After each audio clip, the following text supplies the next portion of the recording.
ꯃꯌꯥꯝ ꯁꯤꯁꯦ ꯑꯩꯈꯣꯏ ꯁꯨꯕ ꯍꯣꯁꯇꯦꯜ ꯑꯦꯟ ꯑꯦꯁꯤꯁꯇꯦꯟꯠ ꯔꯤꯄ꯭ꯔꯗꯛꯇꯤꯞ ꯁꯦꯟꯇꯔꯒꯤ 20th ꯐꯥꯎꯟꯗꯦꯁꯟ ꯗꯦꯅꯤ ꯉꯁꯤ 20th ꯐꯥꯎꯟꯗꯦꯁꯟ ꯗꯦꯁꯤ ꯑꯩꯈꯣꯏ ꯍꯣꯇꯦꯜ ꯏꯃꯣꯂꯦꯁꯇ ꯑꯩꯈꯣꯏ ꯒꯦꯁ ꯃꯌꯥꯝ ꯑꯃ ꯆꯤꯐ ꯒꯦꯁ ꯃꯌꯥꯝ ꯑꯃ ꯑꯩꯈꯣꯏ ꯑꯣꯅꯔꯦꯕꯜ ꯁ꯭ꯄꯤꯀꯔ ꯑꯗꯩ ꯑꯣꯅꯔꯦꯕꯜ MLA ꯃꯌꯥꯝ ꯂꯥꯛꯄꯤꯔꯒ ꯉꯁꯤꯁꯦ 20th ꯐꯥꯎꯟꯗꯦꯁꯟ ꯗꯦ ꯄꯥꯡꯊꯣꯛꯅꯅꯕ ꯁꯦꯝ ꯁꯥꯔꯤ ꯃꯌꯥꯝ ꯁꯦꯌꯔ ꯇꯧꯕꯤꯔꯝꯃꯣ ꯀꯃꯦꯟ ꯁꯦꯛꯁꯟꯗ ꯍꯦꯄꯤ ꯐꯥꯎꯟꯗꯦꯁꯟ ꯗꯦ ꯁꯨꯕ ꯍꯣꯁꯇꯦꯜ ꯍꯥꯏꯅ ꯏꯕꯤꯔꯝꯃꯣ ꯑꯗꯣ ꯀꯃꯦꯟꯇ ꯏꯕꯤꯔꯛꯄ ꯑꯩꯈꯣꯏ ꯀꯃꯦꯟꯇ ꯏꯕꯤꯔꯛꯄ ꯂꯥꯏꯕꯛ ꯐꯕꯁꯤꯡꯒꯤ ꯃꯔꯛꯇꯒꯤ ꯍꯥꯏꯇꯥꯔꯦ ꯑꯩꯈꯣꯏ ꯂꯛꯀꯤ ꯋꯤꯅꯔ ꯑꯃ ꯑꯩꯈꯣꯏꯒꯤ ꯃꯥꯏꯀꯩꯗꯒꯤ ꯈꯟꯒꯠꯆꯒꯦ ꯂꯛꯀꯤ ꯋꯤꯅꯔ ꯑꯃ ꯑꯩꯈꯣꯏ ꯈꯟꯒꯠꯆꯔꯒ ꯁꯤꯃꯦꯇ꯭ꯔꯤꯁꯤ ꯃꯥꯏꯀꯩꯗꯤ ꯃꯃꯥꯡꯗꯒꯤ ꯑꯗꯨꯝ ꯑꯩꯈꯣꯏꯅ ꯊꯝꯗꯨꯅ ꯂꯥꯛꯆꯕ ꯑꯗꯨꯒꯨꯝꯕ ꯑꯩꯈꯣꯏꯒꯤ ꯒꯤቭ ꯑꯋꯦ ꯍꯥꯏꯇꯥꯔꯦ ꯂꯥꯏꯕꯛ ꯐꯕꯁꯤꯡꯗꯨꯗ ꯒꯤꯚ ꯑꯋꯦ ꯄꯤꯕꯗꯨꯁꯨ ꯑꯩ ꯉꯁꯤ ꯁꯤꯃꯦꯇ꯭ꯔꯤꯁꯤ ꯃꯥꯏꯀꯩꯗꯒꯤ ꯁꯤꯟꯖꯒꯦ ꯊꯥꯒꯠꯆꯔꯤ ꯀꯃꯦꯟ ꯁꯦꯛꯁꯟꯗ ꯍꯦꯄꯤ ꯐꯥꯎꯟꯗꯦꯁꯟ ꯗꯦ ꯁꯨꯕ ꯍꯣꯁꯄꯤꯇꯥꯜ ꯍꯥꯏꯅ ꯏꯕꯤꯔꯛꯀꯗꯕꯅꯤ 20th ꯐꯥꯎꯟꯗꯦꯁꯟ ꯗꯦꯅꯤ ꯃꯌꯥꯝ ꯉꯁꯤꯁꯦꯀꯣ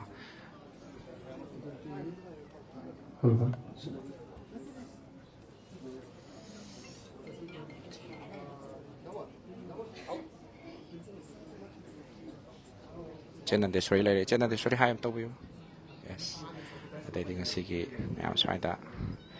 ꯃꯌꯥꯝ ꯂꯩꯔꯦ ꯆꯥꯎꯔꯥꯛꯄ ꯑꯃ ꯁꯨꯝ ꯎꯠꯆꯒꯦꯀꯣ ꯉꯁꯤ ꯂꯥꯛꯄꯤꯔꯤꯕ ꯃꯌꯥꯝꯁꯦ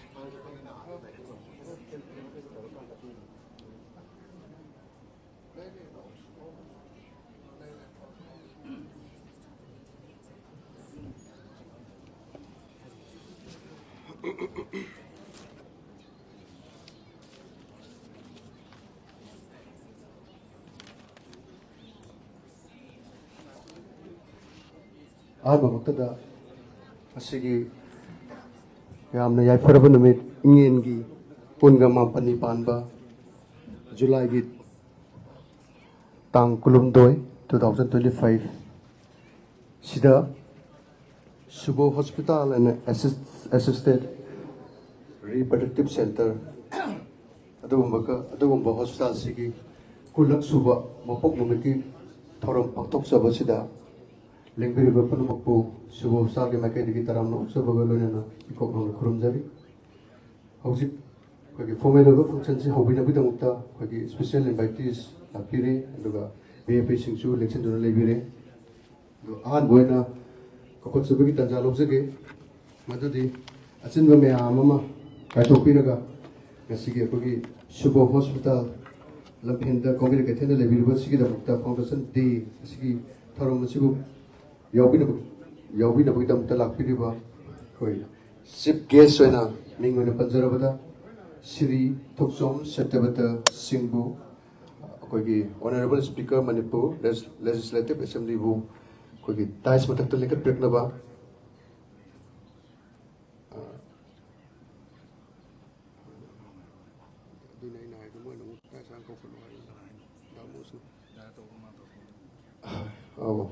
ꯋꯥꯔꯧꯕꯤꯕ ꯌꯥꯗꯦ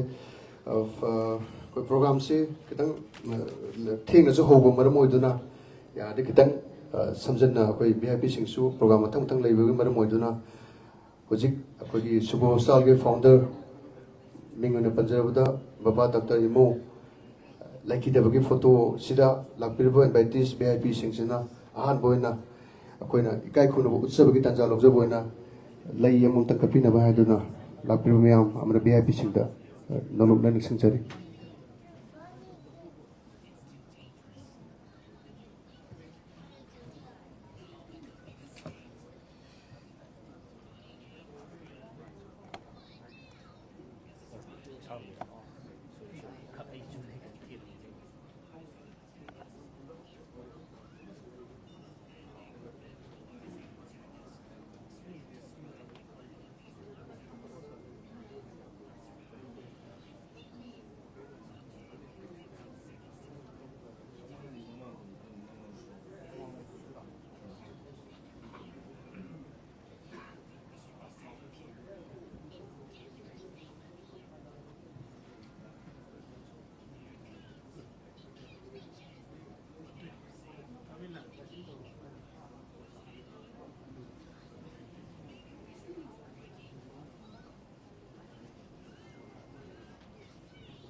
ꯉꯁꯤꯒꯤ ꯂꯥꯛꯄꯤꯔꯤꯕ ꯐꯪꯁꯟꯁꯤꯗ ꯂꯥꯛꯄꯤꯔꯤꯕ ꯑꯩꯈꯣꯏꯒꯤ ꯏꯟꯚꯥꯏꯇꯤꯁꯤꯡꯁꯨ ꯌꯥꯕꯤꯔꯒꯗꯤ ꯂꯩ ꯑꯃꯇ ꯀꯠꯄꯤꯅꯕ ꯑꯩꯈꯣꯏꯒꯤ ꯁꯨꯕ ꯍꯣꯁꯄꯤꯇꯥꯜ ꯃꯥꯏꯀꯩꯗ ꯅꯤꯡꯁꯤꯡꯖꯔꯤ ꯑꯩꯈꯣꯏ ꯁꯨꯕ ꯍꯣꯁꯄꯤꯇꯥꯜꯒꯤ ꯁ꯭ꯇꯥꯐꯁꯤꯡ ꯂꯥꯛꯄꯤꯔꯣ ꯗꯣꯛꯇꯔꯁꯤꯡ ꯂꯥꯛꯄꯤꯌꯣ ꯑꯗꯨꯒ ꯑꯩꯈꯣꯏꯒꯤ ꯐꯦꯃꯤꯂꯤ ꯐ꯭ꯔꯦꯟ ꯃꯌꯥꯝꯁꯨ ꯂꯥꯛꯄꯤꯔꯒ ꯂꯩ ꯑꯃꯇ ꯀꯠꯄꯤꯅꯕ ꯍꯣꯁꯄꯤꯇꯥꯜꯒꯤ ꯃꯥꯏꯀꯩꯗꯒꯤ ꯅꯣꯂꯨꯛꯅ ꯅꯤꯡꯁꯤꯡꯖꯔꯤ ꯃꯊꯪꯁꯤꯗꯤ ꯑꯩꯈꯣꯏ ꯊꯧꯔꯝꯁꯤ ꯃꯈꯥ ꯆꯠꯊꯖꯔꯛꯄ ꯑꯣꯏꯅ ꯑꯩꯈꯣꯏꯒꯤ ꯉꯁꯤꯒꯤ ꯑꯗꯨꯝꯕ ꯍꯥꯏꯖꯔꯨꯕꯗ ꯌꯥꯝꯅ ꯍꯔꯥꯎ ꯇꯌꯥꯝꯅ ꯂꯥꯛꯄꯤꯗꯨꯅ ꯐꯪꯁꯟꯁꯤ ꯑꯦꯇꯦꯟ ꯇꯧꯅꯕ ꯂꯥꯛꯄꯤꯔꯤꯕ ꯑꯩꯈꯣꯏꯒꯤ special chief guest of honour ꯑꯃꯁꯨꯡ ꯄ꯭ꯔꯁꯤꯗꯦꯟꯅꯆꯤꯡꯕ ꯃꯊꯪ ꯐꯝꯐꯝ ꯂꯥꯡꯗ ꯐꯝꯕꯤꯅꯕ ꯀꯧꯈꯠꯅꯕꯒꯤ ꯇꯥꯟꯖꯥ ꯂꯧꯖꯒꯦ ꯑꯍꯥꯟꯕ ꯑꯣꯏꯅ ꯑꯩꯅ ꯀꯧꯈꯠꯆꯒꯗꯧꯔꯤꯕ ꯑꯗꯨꯒꯨꯝꯕ ꯆꯤꯐ ꯒꯦꯁ ꯑꯩꯈꯣꯏ ꯁ꯭ꯔꯤ ꯁꯔ ꯇꯣꯛꯆꯣꯝ ꯁꯠꯇꯕꯇꯁꯤꯡꯕꯨ ꯇꯔꯥꯝꯅ ꯑꯣꯛꯄꯤꯗꯨꯅ ꯃꯌꯥꯝ ꯑꯍꯧꯕ ꯈꯨꯕꯤꯕꯒ ꯂꯣꯏꯅꯅ ꯑꯩꯈꯣꯏ ꯗꯦꯁ ꯃꯊꯛꯇ ꯀꯠꯄꯤꯅ ꯅꯤꯡꯁꯤꯡꯖꯔꯤ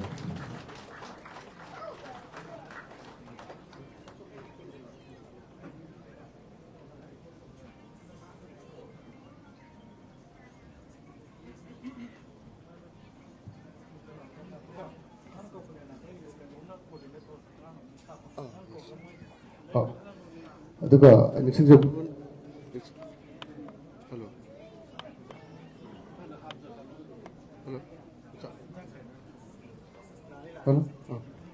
ꯅꯤꯡꯁꯤꯡꯖꯕ ꯑꯃꯅ ꯑꯩꯈꯣꯏꯒꯤ ꯁ꯭ꯇꯥꯐ ꯁꯨꯕ ꯍꯣꯁꯄꯤꯇꯥꯜꯒꯤ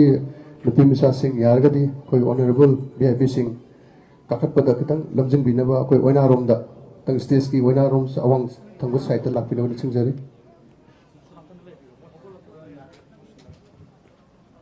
ꯑꯩꯈꯣꯏ ꯃꯊꯪ ꯑꯃꯨꯛ ꯀꯧꯈꯠꯆꯅꯕꯒꯤ ꯇꯥꯟꯖꯥ ꯂꯧꯖꯒꯦ ꯇꯥꯟꯖꯥ ꯂꯧꯖꯕꯁꯤꯗ ꯑꯩꯈꯣꯏ ꯅꯨꯡꯁꯤꯔꯕ ꯁ꯭ꯇꯥꯐꯁꯤꯡꯅ ꯑꯩꯈꯣꯏ ꯁꯔꯁꯤꯡꯕꯨ ꯚꯤ ꯑꯥꯏ ꯄꯤꯁꯤꯡꯕꯨ ꯌꯥꯔꯒꯗꯤ ꯂꯝꯖꯤꯡꯕꯤꯔꯒ ꯑꯩꯈꯣꯏꯒꯤ ꯁ꯭ꯇꯦꯖꯇ ꯗꯥꯏꯁꯇ ꯐꯝꯕꯤꯅꯕꯒꯤ ꯂꯝꯕꯤ ꯇꯥꯛꯄꯤꯅꯕ ꯅꯤꯡꯁꯤꯡꯖꯔꯤ ꯃꯊꯪꯒꯤ ꯀꯧꯈꯠꯆꯒꯗꯧꯔꯤꯕ ꯑꯗꯨꯒꯨꯝꯕ ꯑꯩꯈꯣꯏꯒꯤ honourable M L A chief guest of honour ꯑꯣꯏꯅ ꯑꯩꯈꯣꯏꯅ ꯍꯥꯏꯖꯕꯗ ꯂꯥꯛꯄꯤꯔꯤꯕ ꯑꯩꯈꯣꯏ ꯁꯔ ꯂꯧꯔꯦꯝꯕꯝ ꯔꯥꯃꯦꯁꯣꯔ ꯃꯩꯇꯩꯕꯨ ꯁ꯭ꯇꯦꯖ ꯗꯥꯏꯁ ꯃꯊꯛꯇ ꯂꯦꯡꯈꯠꯄꯤꯔꯛꯅꯕꯗꯃꯛꯇ ꯀꯧꯅꯅ ꯈꯨꯔꯨꯝꯖꯔꯤ ꯃꯌꯥꯝ ꯇꯔꯥꯝꯅ ꯑꯍꯧꯕ ꯈꯨꯕꯥꯛꯀ ꯂꯣꯏꯅꯅ ꯇꯔꯥꯝꯅ ꯑꯣꯛꯄꯤꯒꯅꯤ ꯆꯤꯐ ꯒꯦꯁ ꯑꯃꯁꯨꯡ ꯒꯦꯁ ꯑꯣꯐ ꯑꯣꯅꯔ ꯅꯤꯡꯁꯤꯡꯕꯤꯔꯕ ꯃꯇꯨꯡꯗ ꯃꯊꯪꯗ ꯀꯧꯈꯠꯆꯒꯗꯧꯕꯁꯤ ꯑꯩꯈꯣꯏꯒꯤ ꯑꯦꯛꯁ ꯑꯦꯝ ꯑꯦꯜ ꯑꯦ ꯑꯣꯏꯅ ꯂꯩꯕꯤꯔꯤꯕ ꯑꯩꯈꯣই ꯋꯥꯡꯈꯩ ꯀꯦꯟꯗ꯭ꯔꯒꯤ ꯉꯥꯛꯄꯤꯒꯅꯤ ꯑꯩ ꯎꯖꯍꯧꯗꯕꯩ ꯇꯧꯕꯤꯕꯅꯤ ꯑꯩꯈꯣꯏ ꯁꯔ ꯅꯨꯔ ꯍꯁꯟ ꯀꯣ ꯒꯦꯁ ꯑꯣꯐ ꯑꯣꯅꯔ ꯑꯣꯏꯅ ꯑꯍꯨꯝꯁꯨꯕ ꯑꯣꯏꯅ ꯀꯧꯈꯠꯆꯒꯗꯧꯕ ꯑꯩꯈꯣꯏꯒꯤ ꯔꯦꯁꯄꯦꯛꯇꯦꯠ ꯏꯀꯥꯏꯈꯨꯝꯅꯕꯗ ꯃꯇꯤꯛ ꯆꯥꯔꯕ ꯑꯩꯈꯣꯏꯒꯤ ꯁꯔ ꯑꯩꯈꯣꯏꯒꯤ ꯅꯨꯔ ꯍꯁꯟ ꯑꯩꯈꯣꯏꯒꯤ ꯈꯦꯇ꯭ꯔꯤꯒꯥꯎ ꯑꯦ ꯁꯤꯒꯤ ꯁꯔꯕꯨ ꯁ꯭ꯇꯦꯖ ꯃꯊꯛ ꯗꯥꯏꯁ ꯃꯊꯛꯇ ꯂꯦꯡꯈꯠꯄꯤꯔꯛꯅꯕ ꯏꯀꯣꯛꯅꯅ ꯅꯣꯂꯨꯛꯅ ꯍꯥꯏꯖꯔꯤ ꯃꯌꯥꯝ ꯑꯍꯧꯕ ꯈꯨꯕꯥꯛ ꯂꯣꯏꯅ ꯇꯔꯥꯝꯅ ꯑꯣꯛꯄꯤꯒꯅꯤ ꯑꯗꯨꯒ ꯂꯣꯏꯅꯅ ꯑꯩꯈꯣই ex M L A sir Okram ꯍꯦꯅꯔꯤꯁꯨ ꯑꯗꯨꯝ ꯀꯥꯈꯠꯄꯤꯔꯛꯅꯕ ꯗꯥꯏꯁ ꯃꯊꯛꯇ ꯅꯣꯂꯨꯛꯅ ꯅꯤꯡꯁꯤꯡꯖꯔꯤ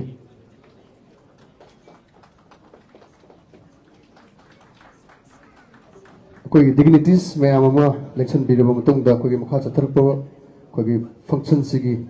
ꯑꯗꯨꯝꯕ ꯄ꯭ꯔꯣꯒ꯭ꯔꯥꯝꯁꯤ ꯍꯧꯖꯤꯛ ꯂꯥꯛꯄꯤꯔꯤꯕ ꯑꯩꯈꯣꯏ ꯚꯤ ꯑꯥꯏ ꯄꯤꯁꯤꯡꯁꯤꯗ ꯑꯩꯈꯣꯏꯒꯤ ꯍꯣꯁꯄꯤꯇꯥꯜ ꯁꯨꯕ ꯍꯣꯁꯄꯤꯇꯥꯜꯒꯤ ꯃꯥꯏꯀꯩꯗꯒꯤ ꯍꯔꯥꯎꯕ ꯑꯗꯒꯤ ꯏꯀꯥꯏ ꯈꯨꯝꯅꯕ ꯎꯠꯆꯕ ꯑꯣꯏꯅ ꯑꯍꯥꯟꯕ ꯑꯣꯏꯅ ꯂꯦꯡꯌꯥꯟ ꯑꯃꯃꯝ ꯄꯤꯕꯤꯅꯕ ꯑꯩꯈꯣꯏ ꯁ꯭ꯇꯥꯐꯁꯤꯡꯗ ꯅꯣꯂꯨꯛꯅ ꯅꯤꯡꯁꯤꯡꯖꯔꯤ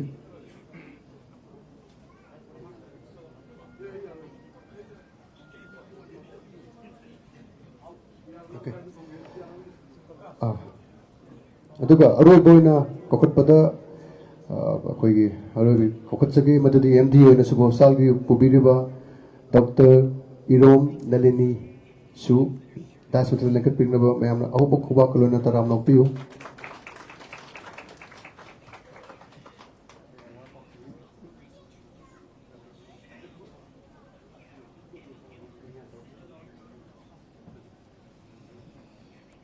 ꯍꯧꯖꯤꯛꯇꯤ ꯚꯤ ꯑꯥꯏ ꯄꯤꯁꯤꯡ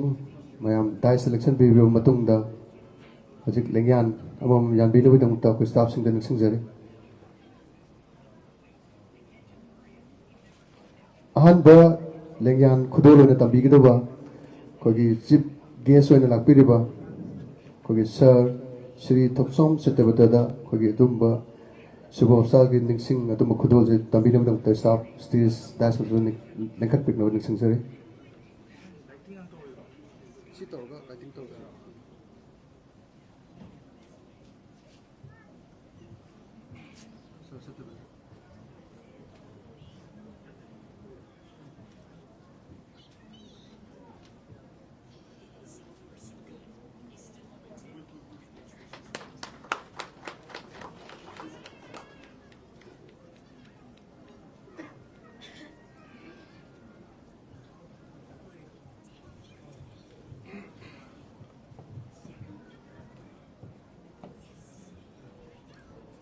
ꯑꯅꯤꯁꯨꯕ ꯈꯨꯗꯣꯜ ꯇꯝꯕꯤꯅꯕꯒꯤꯗꯃꯛꯇ ꯑꯗꯣꯝꯒꯤ ꯂꯦꯡꯌꯥꯟ ꯐꯤ ꯔꯦꯗꯤ ꯇꯧꯕꯤꯔꯣ ꯑꯩꯈꯣꯏꯒꯤ ꯒꯦꯁ ꯑꯣꯐ ꯑꯣꯅꯔ ꯑꯣꯏꯅ ꯂꯦꯡꯁꯤꯟꯗꯨꯅ ꯂꯩꯕꯤꯔꯤꯕ ꯑꯩꯈꯣꯏ ꯁꯥꯔ Rameshwor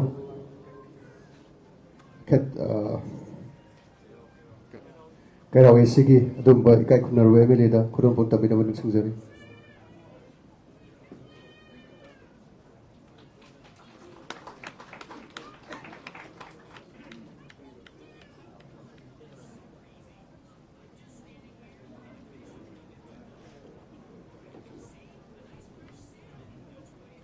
Thank you so much. Hagat Bakundokzari Om Suba Guest of Honor Lengsin Dona Lebiriba Sir Nur Hassan Kogi MLA on Pubiriba Katergao Esigi Sinasukotol Port Tambinaman Singzari.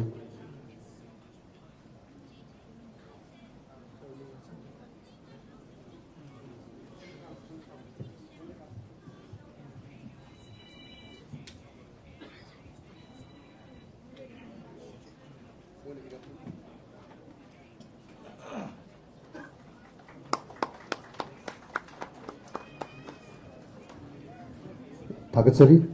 aduga akhoi ex minister oina lebiramba wangkai esigi Sir Henry dasu adumba khudol poche tambina mudan singjari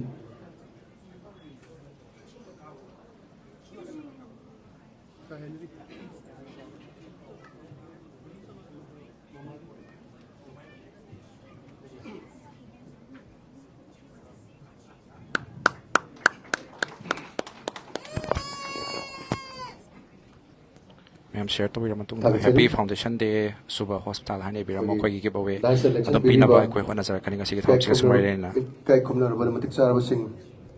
mathang lengyan fi piro matung da koi MD oina pubiriba president oina election biriba koi Dr. Irom na lenin dasu koi lengyan fi kudon tabina bani singjari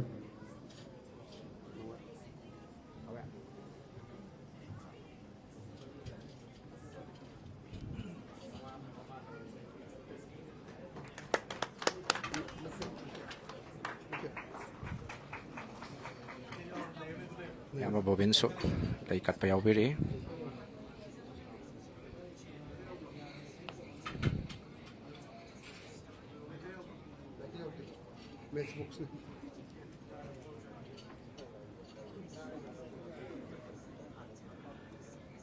kai khumnar bada matik sar basing dais election biriba matung da hoji lakpiriba dignitaries singna yargadi koi gi asi function se hodok pina bidamukta lighting gi adong thorum se hobinaba nixingjari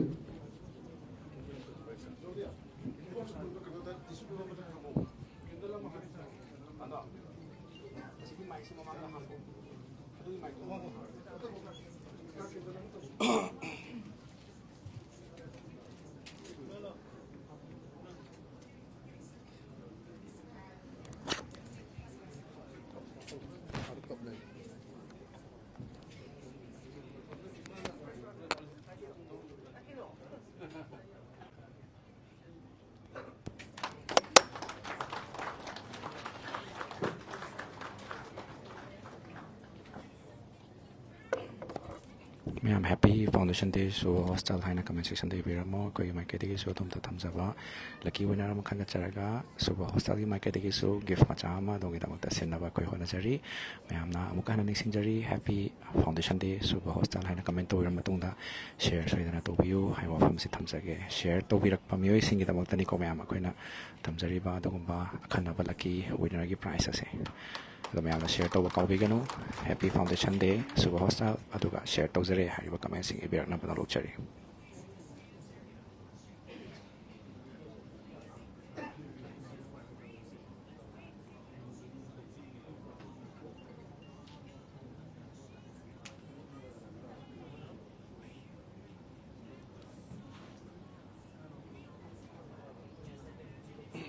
Thagatsari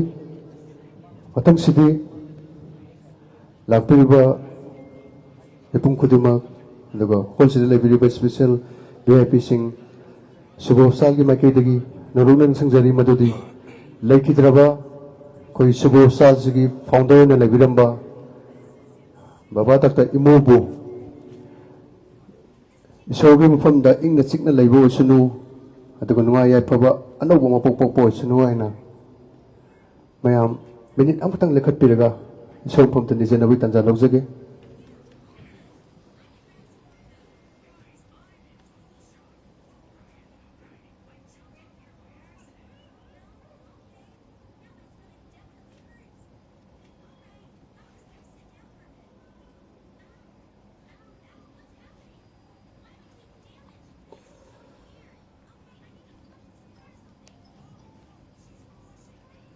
ꯊꯥꯒꯠꯆꯔꯤ thank you show ꯃꯆ ꯃꯊꯪꯁꯤꯗꯤ programme ꯃꯊꯪ ꯆꯠꯊꯗꯨꯅꯕꯒꯤ ꯇꯥꯟꯖꯥ ꯂꯧꯖꯔꯒꯦ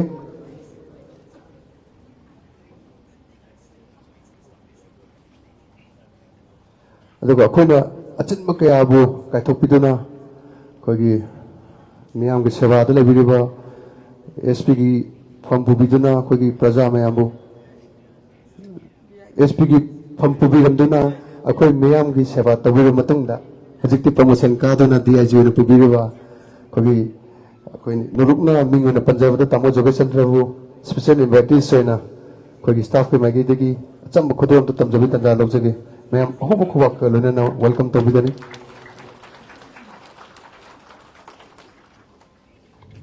thank you ꯁꯣ ꯃꯆ ꯍꯧꯖꯤꯛꯇꯤ programme lighting system ꯑꯗꯨꯒ ꯏꯁꯣꯔ ꯃꯐꯝꯗ ꯅꯤꯖꯕꯒ ꯂꯣꯏꯅꯅ ꯃꯊꯪ ꯄ꯭ꯔꯣꯒ꯭ꯔꯥꯝ ꯍꯧꯔꯛꯄꯒꯤ ꯃꯈꯥ ꯆꯠꯊꯕ ꯑꯣꯏꯅ ꯃꯈꯥꯒꯤ ꯄ꯭ꯔꯣꯒ꯭ꯔꯥꯝꯁꯦ ꯑꯩꯈꯣꯏ ꯒꯦꯁ ꯃꯔꯛꯇꯒꯤ ꯂꯧꯈꯠꯆꯔꯒ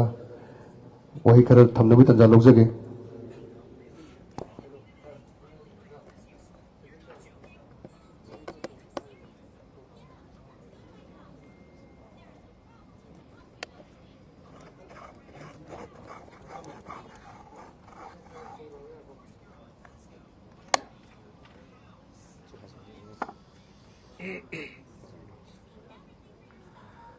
ओके मखा चतरक प्रोग्राम का मतुंग इन्ना हाइजगदुबा हौजिकी शुभ हॉस्पिटल दा बाबा तक इमू लेखिदब मतुंगदा या वाना होनजदुना हॉस्पिटल सिबु कदाइ सोइगदगेना यंजनबिरिबा अदुगुंबा बाबा इमूगी हेक मचानुपा अहननी मयामसु थदोइदोना खंगबिरिबा अदुगुंबा डॉक्टरनी मयाम मनपुरदा angang leitaba haibasi only husband and a wife mabani da natana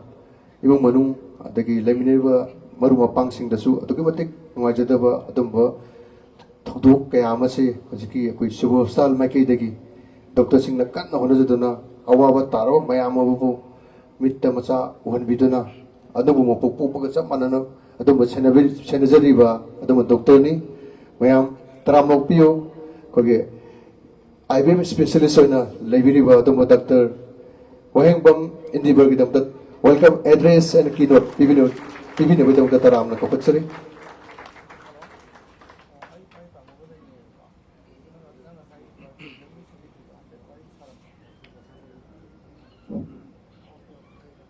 Good evening, ma'am बुम्बा अभिरीबा मैम इन्वाइटिस मैम अदिगे अखोइना अइना यामना रिक्वेस्ट और मतुंगदा अदिगे अचिन ma'am गायथोकपिरक्तुना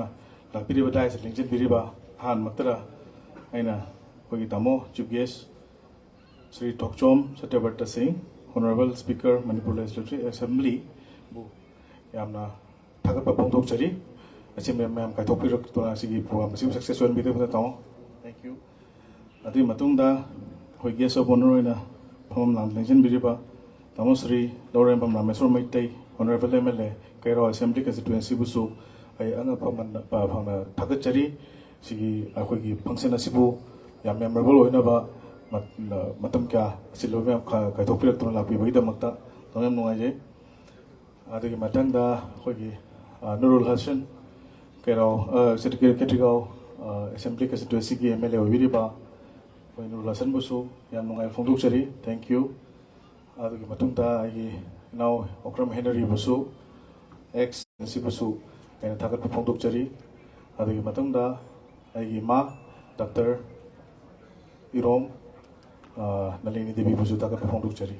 Adoga Mayam, and invites Bizaru with the Hara Rola Piduna, Pangsana Sibu, I'm successful and with the ꯊꯥꯒꯠꯄ ꯐꯣꯡꯗꯣꯛꯆꯔꯤ ꯃꯌꯥꯝ ꯂꯥꯛꯄꯤꯔꯤꯕ ꯄꯨꯝꯅꯃꯛꯄꯨ ꯁ꯭ꯇꯥꯐ ꯑꯃꯗꯤ ꯏꯟꯚꯥꯏꯇꯦꯁ ꯃꯌꯥꯝ ꯄꯨꯝꯅꯃꯛ ꯊꯦꯡꯛ ꯌꯨ ꯑꯣꯜ ꯑꯍꯥꯟꯕꯃꯛꯇꯗ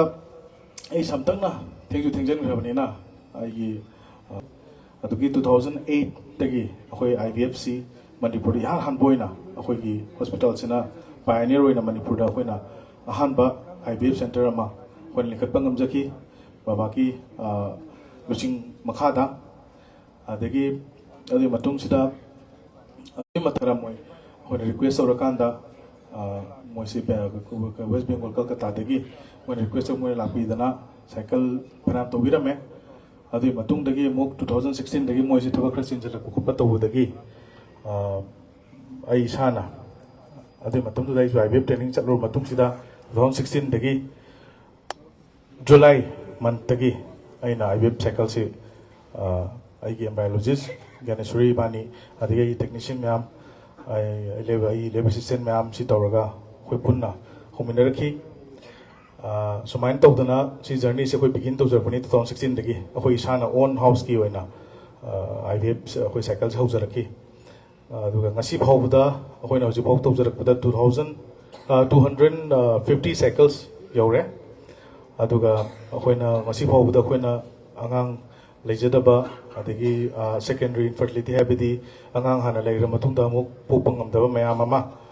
ꯑꯁꯤ ꯑꯩꯈꯣꯏꯅ ꯍꯧꯖꯤꯛ ꯃꯦꯂꯤ ꯑꯔꯥꯎꯟ ꯑꯩꯈꯣꯏꯅ ꯄꯥꯖꯕꯗ more than 5,000 6,000ꯒꯤ ꯃꯊꯛꯇ ꯑꯩꯈꯣꯏ ꯑꯉꯥꯡ ꯗꯤꯂꯤꯚꯔꯤ ꯇꯧꯕ ꯉꯝꯖꯈ꯭ꯔꯦ IVFꯀꯤ ꯃꯇꯦꯡꯅ ꯑꯗꯒꯤ ꯁꯨꯃꯥꯏꯅ ꯁꯨꯝ ꯍꯣꯠꯅꯔꯛꯄꯁꯤ ꯁꯨꯃꯥꯏꯅ ꯁꯨꯝ ꯑꯩꯈꯣꯏꯅ ꯋꯥꯅ ꯍꯣꯠꯅꯖꯔꯛꯇꯅ ꯁꯨꯃꯥꯏꯅ ꯄꯨꯈꯠꯂꯕ ꯃꯇꯨꯡꯁꯤꯗ ꯀꯣꯔꯣꯅꯥꯅ ꯕꯕꯥꯁꯤ ꯑꯃꯨꯛ 2020ꯗ ꯑꯩꯈꯣꯏ ꯃꯌꯥꯝ ꯃꯔꯛꯇꯒꯤ ꯁꯠꯂꯒ ꯄꯨꯕꯤꯈ꯭ꯔꯦ ꯑꯗꯨꯒꯤ ꯃꯇꯨꯡꯗ ꯑꯩꯈꯣꯏꯁꯦ ꯑꯃꯨꯛ ꯈꯤꯇꯪ ꯗꯥꯎꯟꯐꯣꯜ ꯆꯠꯂꯨꯔꯦ ꯍꯣꯁꯄꯤꯇꯥꯜꯁꯦ ꯀꯔꯤꯒꯤꯅꯣ ꯍꯥꯏꯕ ꯀꯥꯟꯗ तसेंबकीदी IVF से साइकिल तौजबसे 2016 दगे इसाना तौजरकपने अदुबु अइना गवर्नमेंट सर्विस ता लेरुना मरम ओइदना अइ इसा एक्सपोज तौबा यादबनिना अदु मतमदुदा अइसे काउंसिल लेरगा हाइबदी बाबागी मिंगदोइना दुम चटखिबा हाइतारे अदुना हुजिकुदी मैमना दुम थरा खंगना बिरे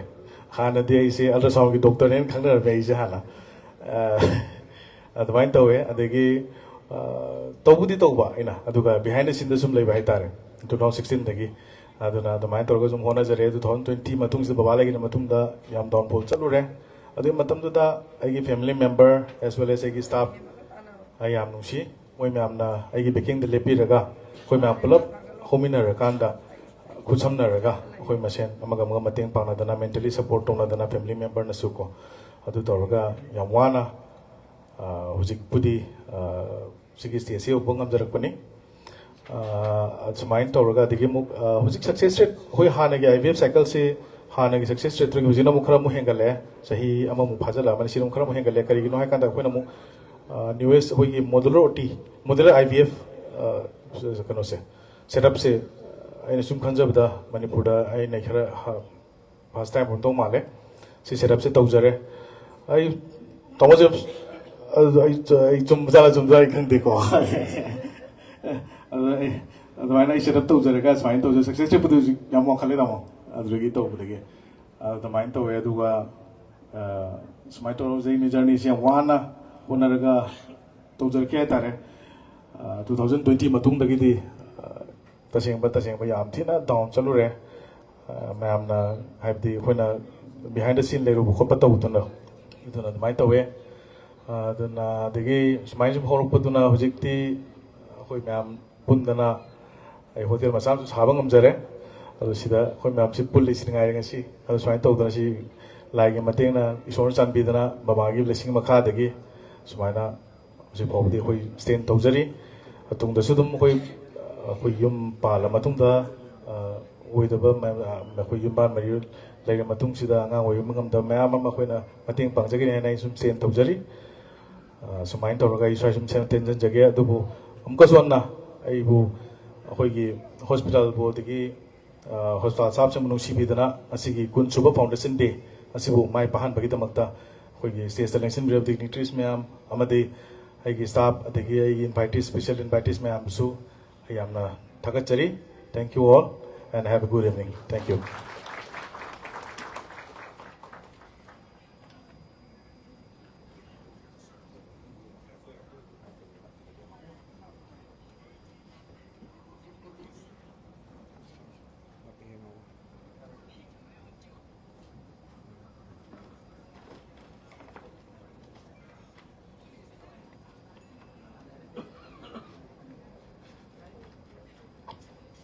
थागतसरी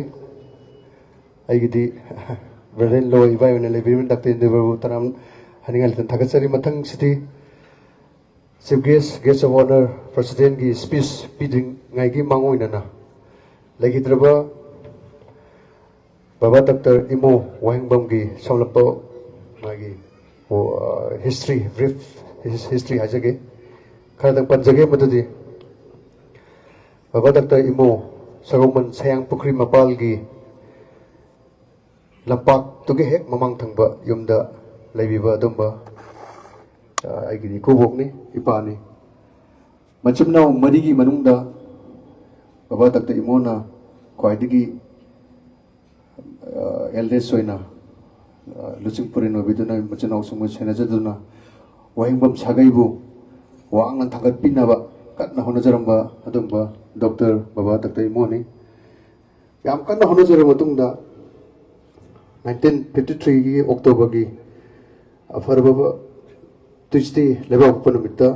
पोपी की बादुम डॉक्टर बाबा इमोनी अदुगा बाबा डॉक्टर इमो की इपाबों की मिंगना वाहिंगबम गोकुल चंद्र अदुगा इमा की मिंगना वाहिंगबम ओंबी सुबदनी अनिगी अदुंबा मचा मकोक थंग थंगबा एल्डेस सोइबा अदुंबा बाबा डॉक्टर इमोनी बाबा डॉक्टर इमोना डॉक्टर तमबा लोरबा मतुंगदा स्टेट की अदुंबा 1982 दा स्टेट की सर्विस होइना डॉक्टर ने जॉइन तौबिरबा मतुंगदा माना मणिपुरदा लेबा मफम कया चतुना अदुंबा मियाम की अवा नुंगाई मियाम अमा शेयर तौर मतुंगदा माना लेजिद्रबा लाइरबा मियाम अमसु अदुगी मतिक अंगम थाकता मतिक पांगबिरमदुना मचा लेजिद्रबा मियाम अमसु मचा लेहनबा इमुंगी अवाबदसु मतिक पांगबा अदुंबा डॉक्टर नि पुक्चन चावबा अदुंबा डॉक्टर नि माना पोस्टिंग चपिरंबा मनपुगी डिस्ट्रिक्ट ममिंग खरा पंजरबदा हाइजबदा अहानबदा सगांग चुसाबो डिस्ट्रिक्ट चिलंगबदा खंजे सगांग दा अहान बोइना माना कोई बाबा डॉक्टर इमोन पोस्टिंग तौजकी अदु मतमदसु मैतै ट्राइबल लेबिरबा इचनाव मयामना अदुगी मतिक पांबा अदु मतिक पेशेंट दा लोइना बाहिबिबा अनाबो थुना फनबा ngamba अदुमो लाइने हाइबिदुना सगांगी इचनावसिंगना अखोइना मचा मोइना चचरु मतुमदा मोइना तबिरे अदुगी मतिक लेगिदे हाबदा मोइसु थमोइ सोपो पाउदुम कयामस तबिरे सगांगी मतुमदा यामना चाउना कोलिबा अदुम बिसेपुर डिस्ट्रिक्ट की बिसेपुर हॉस्पिटल सिदा बाबा डॉक्टर इमोने याम कुइना मियामगी थौरम थौगाई कयामु तौबिरमदुना मी कयामुसु मतिंग पांगबी कयामुसु कनबिरममी मथंगदा सिंगजमैदा टीवी हॉस्पिटल की सेंटर सिदासु मयाम की सेवा तौबिरमी मथंगदा अरोबोइना माने रिटायरमेंट तरोमदाई लरोमदाई की मतम सिदा डायरेक्टर ऑफिस इम्फाल की अदुंबा हेड ऑफिस सिदा माना थौ पुरो मतुंगदा मागी अदुंबा गवर्नमेंट सर्विस रिटायरमेंट लौजखी अदु लौरबा मतुंगदा होजिक मयामना खंगनबिरिबा अदुगुंबा लमफेंदा लेबिरिबा कॉमेडी कैथेल हाइबा मफम सिदा सुबह हॉस्पिटल हाइबा अदुंबा प्राइवेट क्लिनिक से याम वाना अतमाइना अखोइगी 2005 मे की तांग 13 ता होनजदना युमदा अमुग येंग अतैदा अमुग चत अदुगा तमाइन तौगिबा एस्टैब्लिश तौगिबा अदुगुंबा नुसिरबा बाबा डॉक्टर इमोगी अदुंबा अबो इमागी मिंग लौबिदना थोनबिरंबा अदुंबा हॉस्पिटल नि सुबह हॉस्पिटल ना मयामना होजिक खंगबिदना मयाम लोइना बिरिबा अदुंबा हॉस्पिटल सिदा मखा चतरपोइना बाबा डॉक्टर इमो से रिम्स की थर्ड बेस अहम सुब बेस हाइजबतान ने अहम सुब बेस अखोगी डॉक्टर तंबा एमबीबीएस की अदुंबा बेस सिदा अहम सुब मणिपुर की ओइना 1974 की अदुंबा पास आउट ओइबा अदुंबा डॉक्टर ने सी पास आउट तौर मतुंगदा एस्टैब्लिश तौरे सुब हॉस्पिटल लेबिरे मरक्सिदा अखोगी इंडिया की स्टेट मयामना चपिदुना नॉलेज मयाम गेन तौबिरगा IVF हाइबसे पुसलकनबगी याम कन्ना होनजबा अदुंबा doctor Luching Purel father of IVF in Manipur first time in Manipur हाइजगे हाइबदी मणिपुर दा हॉस्पिटल क्लिनिक नत्र गवर्नमेंट अदुंबा मयाम लेबिरगसु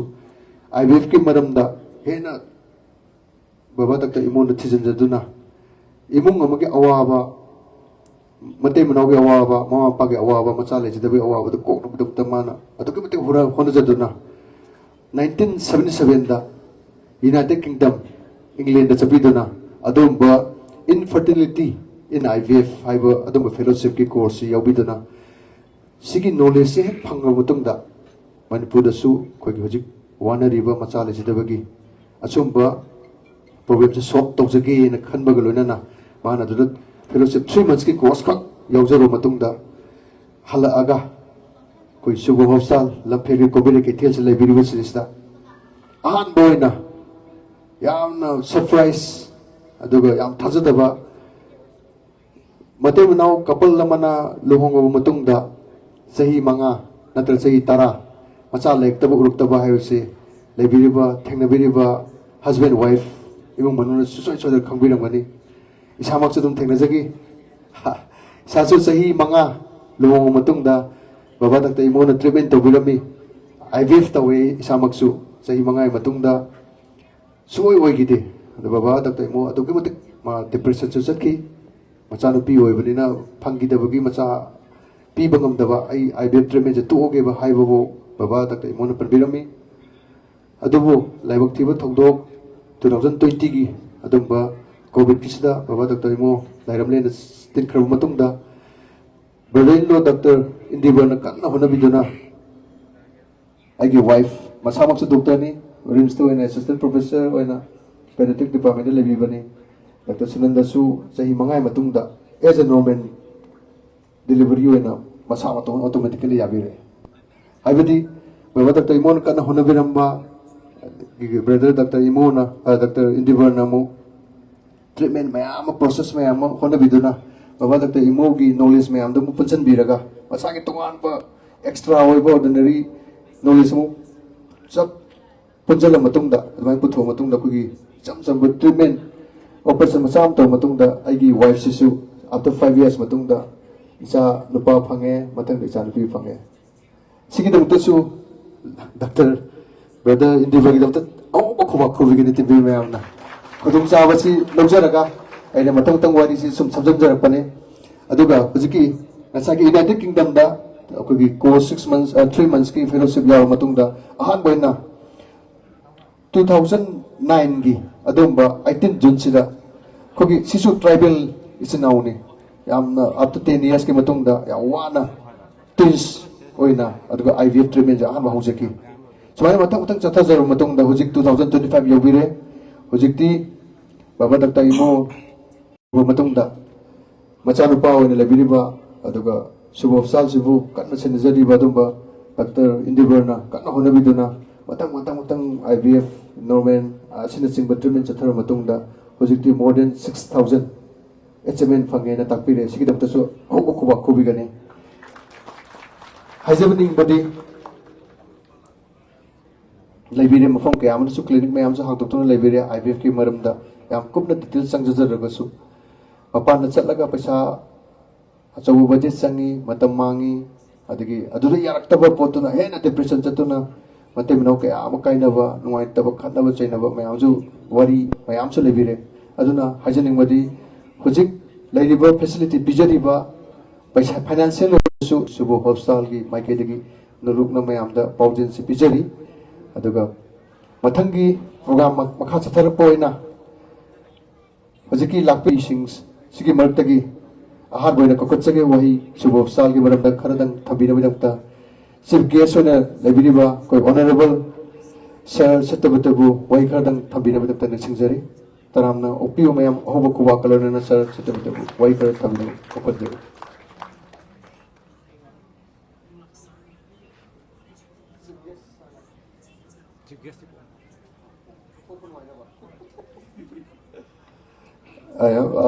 awan makhle jare kitang changes laksage searching na doctor matung na chatok chen gi problem khale yone na matang gi khurung sa da sir speaker si kokachage aduga marak thatna hoina haina hajaning badi ko sir awang thamuda left side to level sir nur hasan bu ges one na lakpi raga siri wai khatang thabina badam ta tarama kokchan jari adu ahu ko wakalona na ma'am welcome to you please thank you so much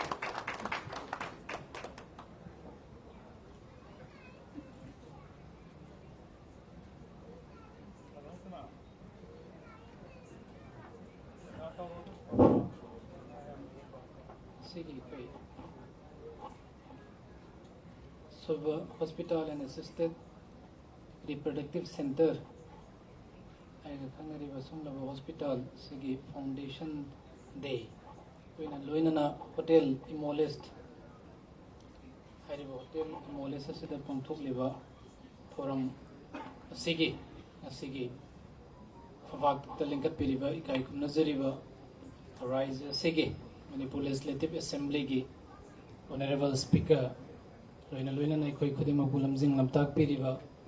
Rise Sida Afava Adam Lava Wakalon among the Tamlaga Rise Sibamang on the Chatnavagi Wakana Kalaga Afava Rise Yamas Hananavagi Pandam the Miam Ekoi Kudima Pulusing Biriva a Yamba Minganagacharavada Honorable Speaker Sri Tates Tokchom Satavata Singh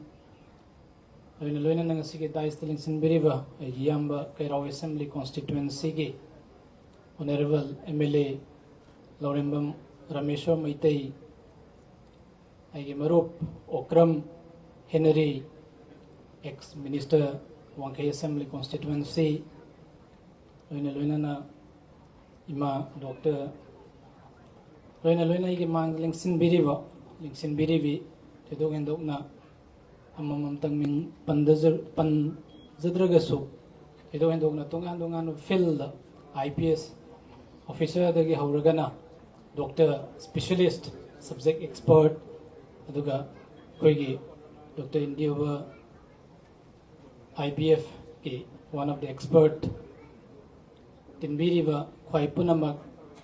media ge friends punamak poina han muktaduna lupam di kai komna butchari ekoi ge rise se picture aga so ekoi the khwai de ge chow talent in F qualities na pick thalaga yomaga ishor na koi se sangsar da thavirakpa loina na koi ge rise se da sector ahum hairiba sector ahum se fazana fully groomed wataragade rise se maning makha tamna independently koi economically khwaidagi sound noiba apikpa rise singe manungda masoidana maki oigani habis ige sabsaba thazaba makhne ahan badi human capital say koi se ekoi ge rises the leriba youth ki population se around 68% of the total population out of 30 to 33 lakhs the around 68% se koi youth ne hairiba youth se koi ge rises the leriba nupa amadi nupi masa youth makhai se khwai de ge chaw human resource ne masi karmaina season agane kada bai the season agane karmaina season agane makoi da kari karamba platform pi gane makoi kari karamba policy amadi vision ge makha da makoi bu pubi gane haiba se khwai de ge maru hai the core issue hai badum laba ke yema khagne hai bai koi human capital se fazana season avataragadi we will be one of the richest state in the entire northeast haiba da himan ba thokidra ina khalle ani subada tourism sector se yamna pass hoiba amadi ma ke ikoi limitation leitaba limitless boundless hoiba dum laba sector ama khagne ikoi rise se taseng na haragadi Himachal Pradesh kumba hill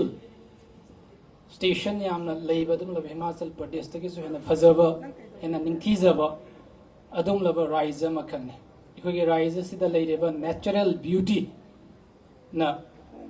scenic beauty na kushalaga leiba ikoi rise sector maina torga tourism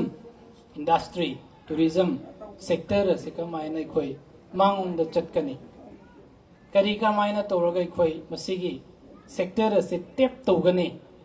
haibana chingbu se khoi munna khandaraga thabak tominaba madi madugi sector da thabak tobiriba singna henna fazaba innovative idea not a duplicated copy paste idea innovative very natural original ideas makai puthoga minariba khoi sector se da thabak tominariba singa sina khoi अफब platform अमखक सेंबीब अमखक चंगी अहुम सुबदा hospitality industry सिदा कोई hospitals hotels motels restaurants ma'am से लोइना चंग हाइरे भाई कोई हॉस्पिटैलिटी इंडस्ट्री कोई से साउथ ईस्ट एशिया की गेटवे ने अने MBA तमिंगेदा IIFT द MBA तौरिंगेदा एक सब्जेक्ट से साउथ ईस्ट एशिया मणिपुर से कैंसर हाइरेबा मखन की लेना से सिगे पेशेंट के हम लेबनो ना primary data secondary data refer तौदबेदा प्राइमरी अना Laos Cambodia Vietnam Myanmar Bangladesh न चिंबा कंट्रीज के से चले लोइना लोइना मणिपुर दा तुंगान तुंगान बा प्राइवेट हॉस्पिटल दगी हौरगना गवर्नमेंट हॉस्पिटल्स मखैदगी रिकॉर्ड मखै से मथंग मथंग लोदी हम कंदा 35% of the cancer patients live in Southeast Asia and Manipur is the gateway sige khwaidagi chawwa khoigi opportunity cancer haibase initial stage ta फबगे वाने बा लेट स्टेज तो रगदे माजे सुबनगे सपोर्टिव ट्रीटमेंट तौरगा अदुंबा केदोबा मखल अमगे लैना नि लयोंगने न तकपी एक्सपर्ट मखैन अदु तना तोंगान तोंगान बै खोइने चारिबा चिंजाक सिदगी अदगे लैरिबा सीजनरिबा इसिंग हाइरिबा मयाम से देयर आर मेनी फैक्टर्स अन हाइरिबा खोइ hospitality industry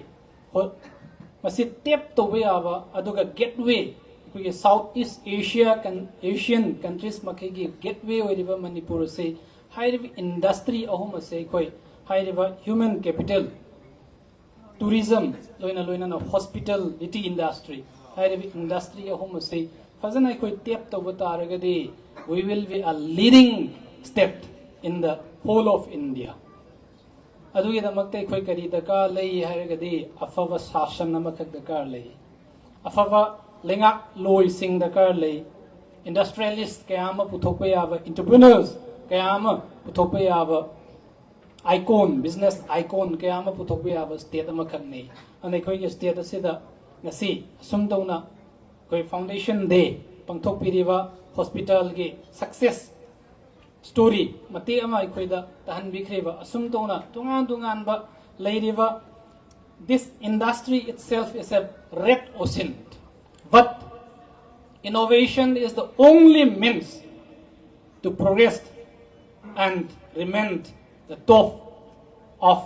the table in the particular industry ana ekoi khodimak hairiba mayam asida wakhan maramdi miyoi ama khaki ani khaki wakhan na mapung fa boide wakhan afaba ideas makai share toraga rise sibo mangom da chanana bohona bakanda namlaba ngasigi hotel amadi hospital asibo lingkat piriba chalai biriba amadi masigi khudong saba makai rise sida leiriba praja makai da phangalliba asum tongna tongan ba koi Southeast Asia gi countries ta leiriba tourist bu oigera natragana patient bu oigera natragana consumers singa se koi reach out to ba makak changi hai bo from sit thamjaraga hena successful oiba lakaduriba sei singda hena chokhatpa amadi one of the leading in the industry oibu ngambo oijisanu oibiu hai bo from khar sit thamjaraga sigi asumlaba function sebu hena mapung phaba function amasu oibiu hai bo from khar sit thamjaraga mayam punamu ko amuka hanna nolukpa madi kai khumna थागर फोंदोकसारी कोई sir ना फजफल वफम खरा थंबिरमगिदमक्ता मथंग सिदी कोई honourable guest of honour legend बिरिबा sir Laurembam Rameshwar बु वही खरा थंबिनमदक्ता कोई नेक्स्ट बिनम नेक्स्ट सर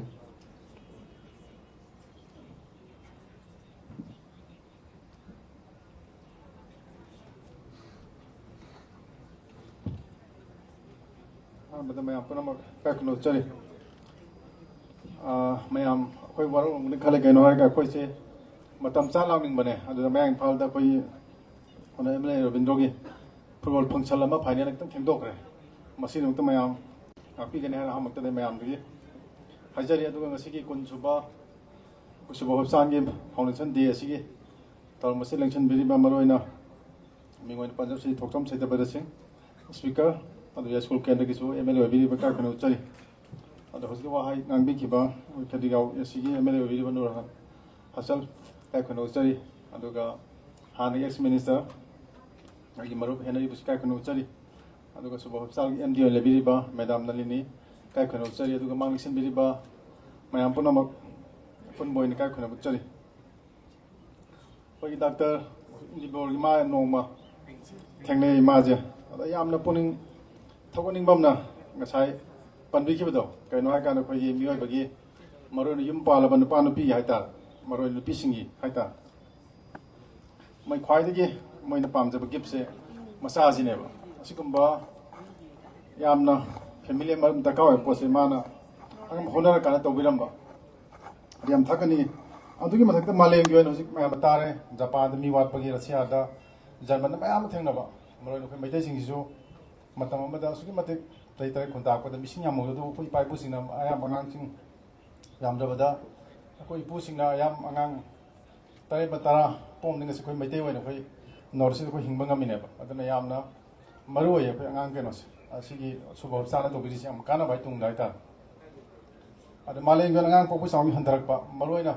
ꯃꯩꯇꯩꯁꯤꯡ ꯑꯉꯥꯡ ꯄꯣꯛꯄꯒꯤ ꯆꯥꯡꯁꯤ 1.7ꯗ ꯂꯩ ꯍꯥꯏ ꯌꯥꯝ ꯅꯦꯝꯃꯤ ꯍꯥꯏ ꯑꯗꯨꯅ ꯑꯁꯤꯒꯨꯝꯕ ꯍꯣꯁꯄꯤꯇꯥꯜ ꯃꯌꯥꯝ ꯊꯣꯛꯄꯤꯔꯀꯥꯟꯗ ꯑꯉꯥꯡ ꯄꯣꯛꯄ ꯉꯝꯗꯕ ꯃꯌꯥꯝ ꯑꯃ ꯑꯩꯈꯣꯏ ꯄꯣꯛꯍꯜꯂꯒ ꯑꯩꯈꯣꯏ ꯃꯤꯁꯤꯡꯒꯤꯁꯨ ꯀꯟꯇ꯭ꯔꯣल ꯇꯧꯕ ꯃꯇꯦꯡ ꯄꯥꯡꯕꯤꯕꯁꯤ ꯌꯥꯝꯅ ꯊꯥꯒꯠꯅꯤꯡꯉꯥꯏ ꯑꯣꯏ ꯀꯔꯤꯒꯨꯝꯕ ꯑꯩꯈꯣꯏ ꯁꯔꯀꯥꯔꯁꯤꯅ ꯑꯅꯧꯕ ꯂꯥꯛꯑꯒꯗꯤ ꯌꯥꯝ ꯐꯖꯅ ꯑꯩ ꯃꯇꯦꯡ ꯄꯥꯡꯒꯦꯅ ꯈꯜꯂꯦ ꯀꯩꯅꯣ ꯍꯥꯏꯀꯥꯟꯗ ꯃꯁꯤ ꯀꯩꯅꯣꯁꯦ ꯌꯥꯝ ꯐꯍꯟꯅꯤꯡꯕ ꯍꯥꯏꯇꯥꯔꯦ ꯑꯗꯩ ꯃꯄꯥꯟꯗ ꯆꯠꯂꯒ ꯃꯌꯥꯝ ꯑꯃ ꯑꯇꯣꯞꯄ ꯁ꯭ꯇꯦꯠ ꯆꯠꯄ ꯌꯥꯎꯏꯗꯣ ꯅꯨꯡꯉꯥꯏꯇꯕꯁꯦ ꯃꯁꯤ ꯀꯩꯅꯣꯅꯦ ꯑꯩ ꯍꯦꯛ ꯎꯖꯕ ꯍꯥꯏꯇꯥꯔꯦ ꯅꯣꯡꯃ ꯀꯥꯟꯆꯤꯄꯨꯔꯗ ꯊꯦꯡꯅꯩꯌꯦ ꯑꯩꯈꯣꯏ ꯀꯩꯅꯣꯃ ꯑꯩꯈꯣꯏ ꯈꯪꯅꯕ ꯅꯨꯄꯤ ꯑꯃ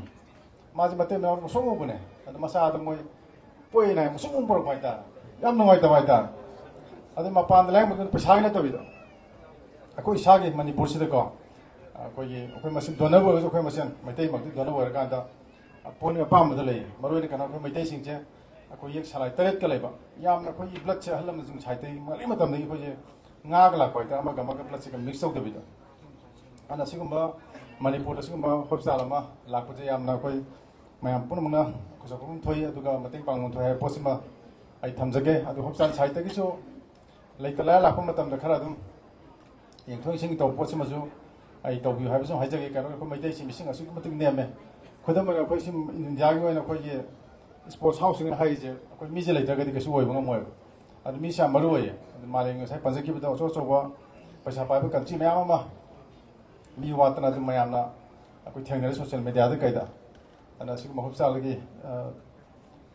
ꯀꯨꯟꯁꯨ ꯐꯥꯎꯟꯗꯦꯁꯟ ꯗꯦ ꯊꯧꯔꯝ ꯑꯁꯤꯗ ꯌꯥꯎ ꯐꯪꯖꯕꯁꯨ ꯌꯥꯝ ꯂꯥꯏꯕꯛ ꯐꯕꯅꯤ ꯑꯗꯨ ꯂꯥꯛꯀꯗꯕ ꯊꯧꯔꯝꯁꯤꯡ ꯑꯃꯗ ꯀꯩꯗ ꯑꯗꯨꯝ ꯑꯩꯈꯣꯏ ꯃꯇꯦꯡ ꯄꯥꯡꯖꯒꯦ ꯑꯩ ꯗꯥꯛꯇꯔꯒꯤ ꯍꯣꯁꯄꯤꯇꯥꯜ ꯁꯥꯏꯠꯇ ꯑꯩꯈꯣꯏ ꯇꯣꯉꯥꯟ ꯇꯣꯉꯥꯟ ꯃꯅꯤꯄꯨꯔꯁꯦꯅ ꯈꯪꯉꯦ ꯇꯣꯉꯥꯟ ꯁꯉꯥꯏ ꯃꯌꯥꯝ ꯃꯈꯜ ꯃꯌꯥꯝ ꯑꯃ ꯃꯣꯏꯗ ꯗꯤꯃꯥꯟ ꯂꯩꯔꯝꯒꯅꯤ ꯑꯁꯤꯒꯨꯝꯕ ꯂꯥꯛꯄ ꯃꯇꯝꯗꯁꯨ ꯁꯣꯏꯗꯅ ꯑꯩꯈꯣꯏ ꯑꯣꯅꯔꯦꯕꯜ ꯁ꯭ꯄꯤꯀꯔꯒꯤ ꯃꯈꯥꯗ ꯑꯩꯈꯣꯏ ꯁꯣꯏꯗꯅ ꯃꯇꯦꯡ ꯄꯥꯡꯖꯒꯦ ꯑꯗꯨꯒ ꯇꯧꯕ ꯌꯥꯕ ꯀꯩꯅꯣ ꯇꯥꯟꯅꯔꯀꯥꯟꯗ ꯌꯥꯝꯅ ꯐꯕ ꯃꯄꯥꯟꯗ ꯆꯠꯇꯅ ꯃꯅꯤꯄꯨꯔꯗ ꯁꯤꯒꯨꯝꯕꯒꯤ ꯃꯔꯨꯑꯣꯏꯅ ꯌꯨꯝ ꯄꯥꯜꯂꯕꯁꯤꯡꯒꯤ ꯑꯋꯥꯠ ꯑꯄꯥ ꯂꯩ ꯃꯌꯥꯝꯁꯦ ꯃꯦꯟꯈꯠ ꯍꯣꯠꯅꯕꯗ ꯑꯆꯧꯕ ꯊꯧꯗꯥꯡ ꯂꯧꯕ ꯉꯝꯅꯕ ꯏꯁꯣꯔꯗ ꯑꯩ ꯅꯤꯖꯔꯒ ꯃꯌꯥꯝ ꯄꯨꯝꯅꯃꯛ ꯑꯩꯈꯣꯏ ꯈꯨꯔꯨꯝꯖꯔꯤ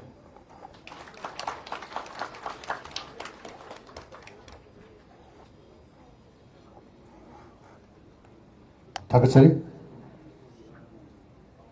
ꯍꯧꯖꯤꯛ ꯁꯤꯒꯨꯝꯕ ꯀꯨꯟꯂꯛ ꯁꯨꯕ ꯃꯄꯣꯛ ꯅꯨꯃꯤꯠꯀꯤ ꯁꯨꯕ ꯍꯣꯁꯄꯤꯇꯥꯜ ꯐꯥꯎꯟꯗꯦꯁꯟ ꯗꯦꯒꯤ ꯃꯔꯤ ꯂꯩꯅꯅ ꯄꯥꯡꯊꯣꯛꯆꯔꯤꯕ ꯁꯤꯒꯨꯝꯕ ꯊꯧꯔꯝ ꯑꯁꯤ ꯃꯌꯥꯝꯅ ꯊꯣꯏꯗꯣꯛ ꯍꯦꯟꯗꯣꯛꯅ ꯈꯪꯕꯤꯔꯤꯕ ꯑꯗꯨꯝꯕ ꯆꯦꯅꯦꯜ ꯁꯤꯡꯖꯃꯩ 360 ꯍꯥꯏꯕ ꯆꯦꯅꯦꯜꯁꯤꯗꯁꯨ ꯑꯩꯈꯣꯏ ꯂꯥꯏꯚ ꯀꯚꯔꯦꯖ ꯇꯧꯖꯔꯤ ꯁꯨꯕ ꯍꯣꯁꯄꯤꯇꯥꯜ ꯅꯨꯡꯁꯤꯕꯤꯌꯨ ꯃꯌꯥꯝꯒꯤ ꯁꯦꯕꯥꯒꯤꯗꯃꯛꯇꯅ ꯉꯥꯏꯗꯨꯅ ꯂꯩꯖꯔꯤ ꯃꯌꯥꯝꯅ ꯁꯤꯡꯖꯃꯩ 360 ꯍꯥꯏꯕ ꯄꯦꯖꯁꯤ ꯆꯪꯕꯤꯗꯨꯅ ꯂꯥꯏꯛ ꯁꯤꯌꯔ ꯑꯃꯁꯨꯡ ꯁꯕꯁꯀ꯭राꯏꯕ ꯇꯧꯕꯤꯔꯝꯃꯨ ꯑꯗꯨ ꯐꯖꯔꯕ ꯁꯨꯕ ꯍꯣꯁꯄꯤꯇꯥꯜꯒꯤꯗꯃꯛꯇ ꯇꯨꯡ ꯀꯣꯏꯅ ꯃꯤꯌꯥꯝꯒꯤ ꯁꯦꯕꯥ ꯐꯪꯅꯕꯒꯤꯗꯃꯛꯇ ꯋꯤꯁ ꯐꯖꯕ ꯀꯌా ꯑꯃ ꯊꯝꯕꯤꯔꯝꯃꯨ ꯍꯥꯏꯅ ꯅꯤꯡꯁꯤꯡꯖꯔꯤ ꯃꯊꯪꯁꯤꯗꯤ ꯑꯩꯈꯣꯏꯒꯤ ꯁꯨꯕ ꯍꯣꯁꯄꯤꯇꯥꯜꯒꯤ ꯃꯥꯏꯀꯩꯗꯒꯤ ꯌꯥꯝꯅ ꯑꯆꯤꯟꯕ ꯃꯌꯥꯝ ꯑꯃ ꯀꯥꯏꯊꯣꯛꯄꯤꯗꯨꯅ ꯅꯣꯂꯨꯛꯅ ꯍꯥꯏꯖꯔꯨꯕꯗ ꯌꯥꯕꯤꯔꯛꯄ ꯑꯩꯈꯣꯏꯒꯤ ꯐꯪꯁꯟ ꯑꯁꯤꯒꯤ ꯆꯤꯐ ꯒꯦꯁ ꯑꯣꯏꯅ ꯂꯩꯕꯤꯔꯤꯕ ꯁꯔ ꯁ꯭ꯔꯤ ꯊꯣꯛꯆꯣꯝ ꯁꯤꯠꯇꯕꯇꯕꯨ ꯋꯥꯍꯩ ꯈꯔꯗꯪ ꯊꯝꯕꯤꯅꯕꯒꯤꯗꯃꯛꯇ ꯀꯧꯁꯤꯟꯖꯔꯤ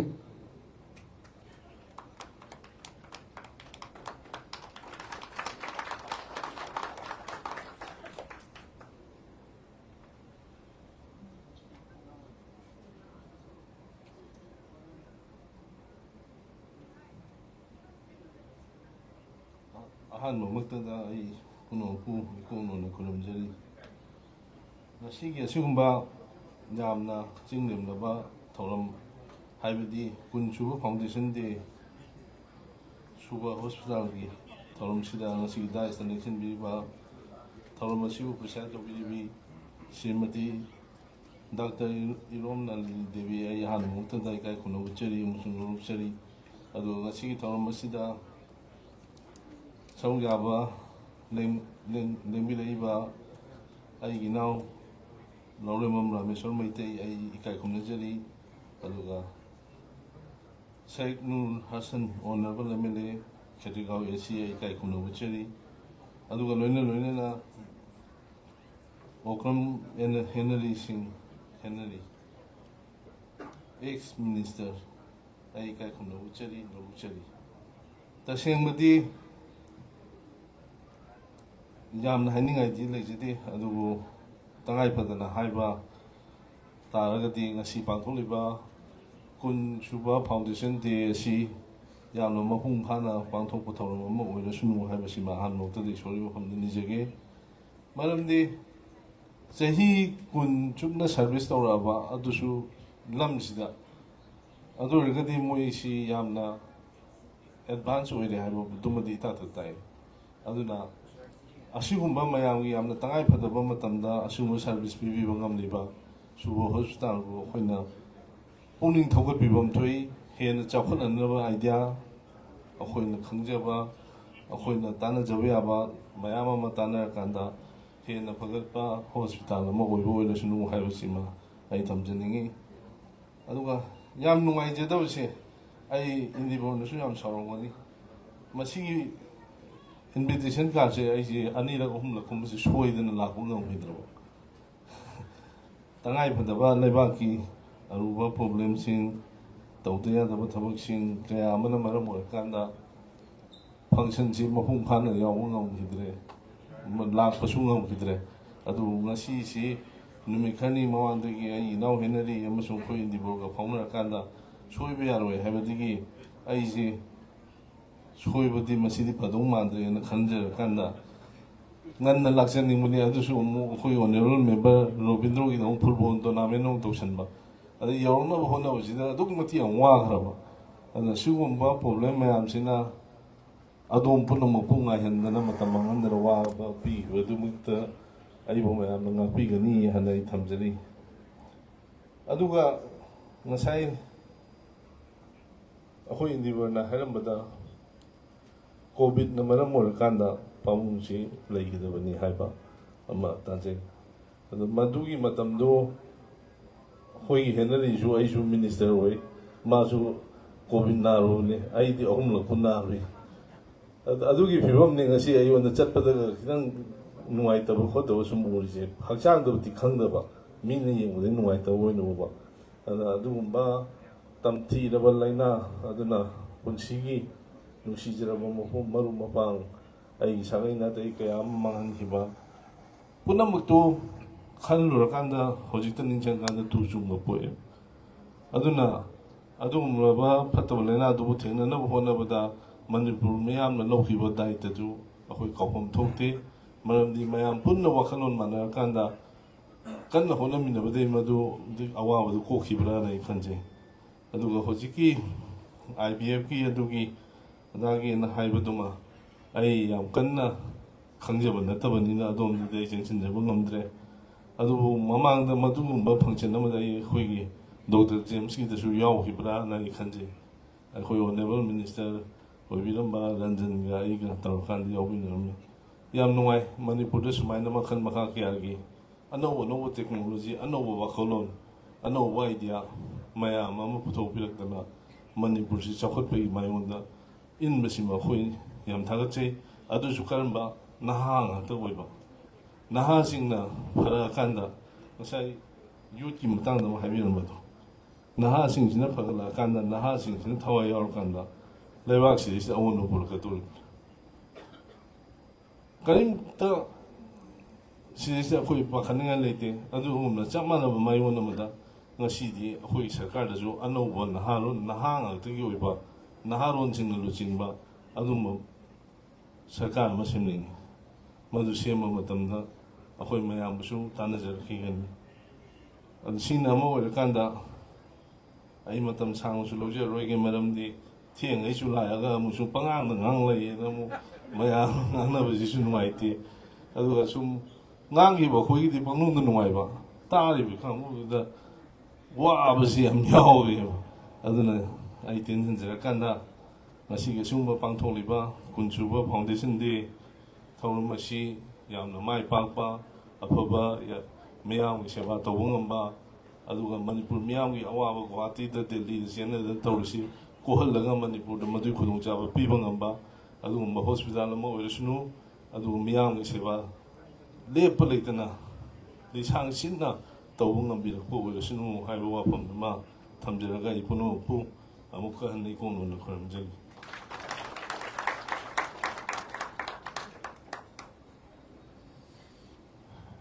ꯁꯔꯕꯨ ꯍꯥꯏꯅꯤꯡꯉꯥꯏ ꯂꯩꯇꯅ ꯊꯥꯒꯠꯄ ꯐꯣꯡꯗꯣꯛꯆꯔꯤ ꯑꯗꯨꯒ ꯃꯊꯪꯁꯤꯗꯤ ꯃꯊꯪ ꯑꯩꯈꯣꯏ ꯋꯥꯍꯩ ꯈꯔ ꯐꯣꯡꯗꯣꯛꯄꯤꯔꯕ ꯃꯇꯨꯡꯗ ꯑꯩꯈꯣꯏꯒꯤ ꯁꯨꯕ ꯍꯣꯁꯄꯤꯇꯥꯜꯒꯤ MD ꯑꯣꯏꯅ ꯄꯨꯕꯤꯗꯨꯅ ꯂꯩꯕꯤꯔꯤꯕ ꯗꯣꯛꯇꯔ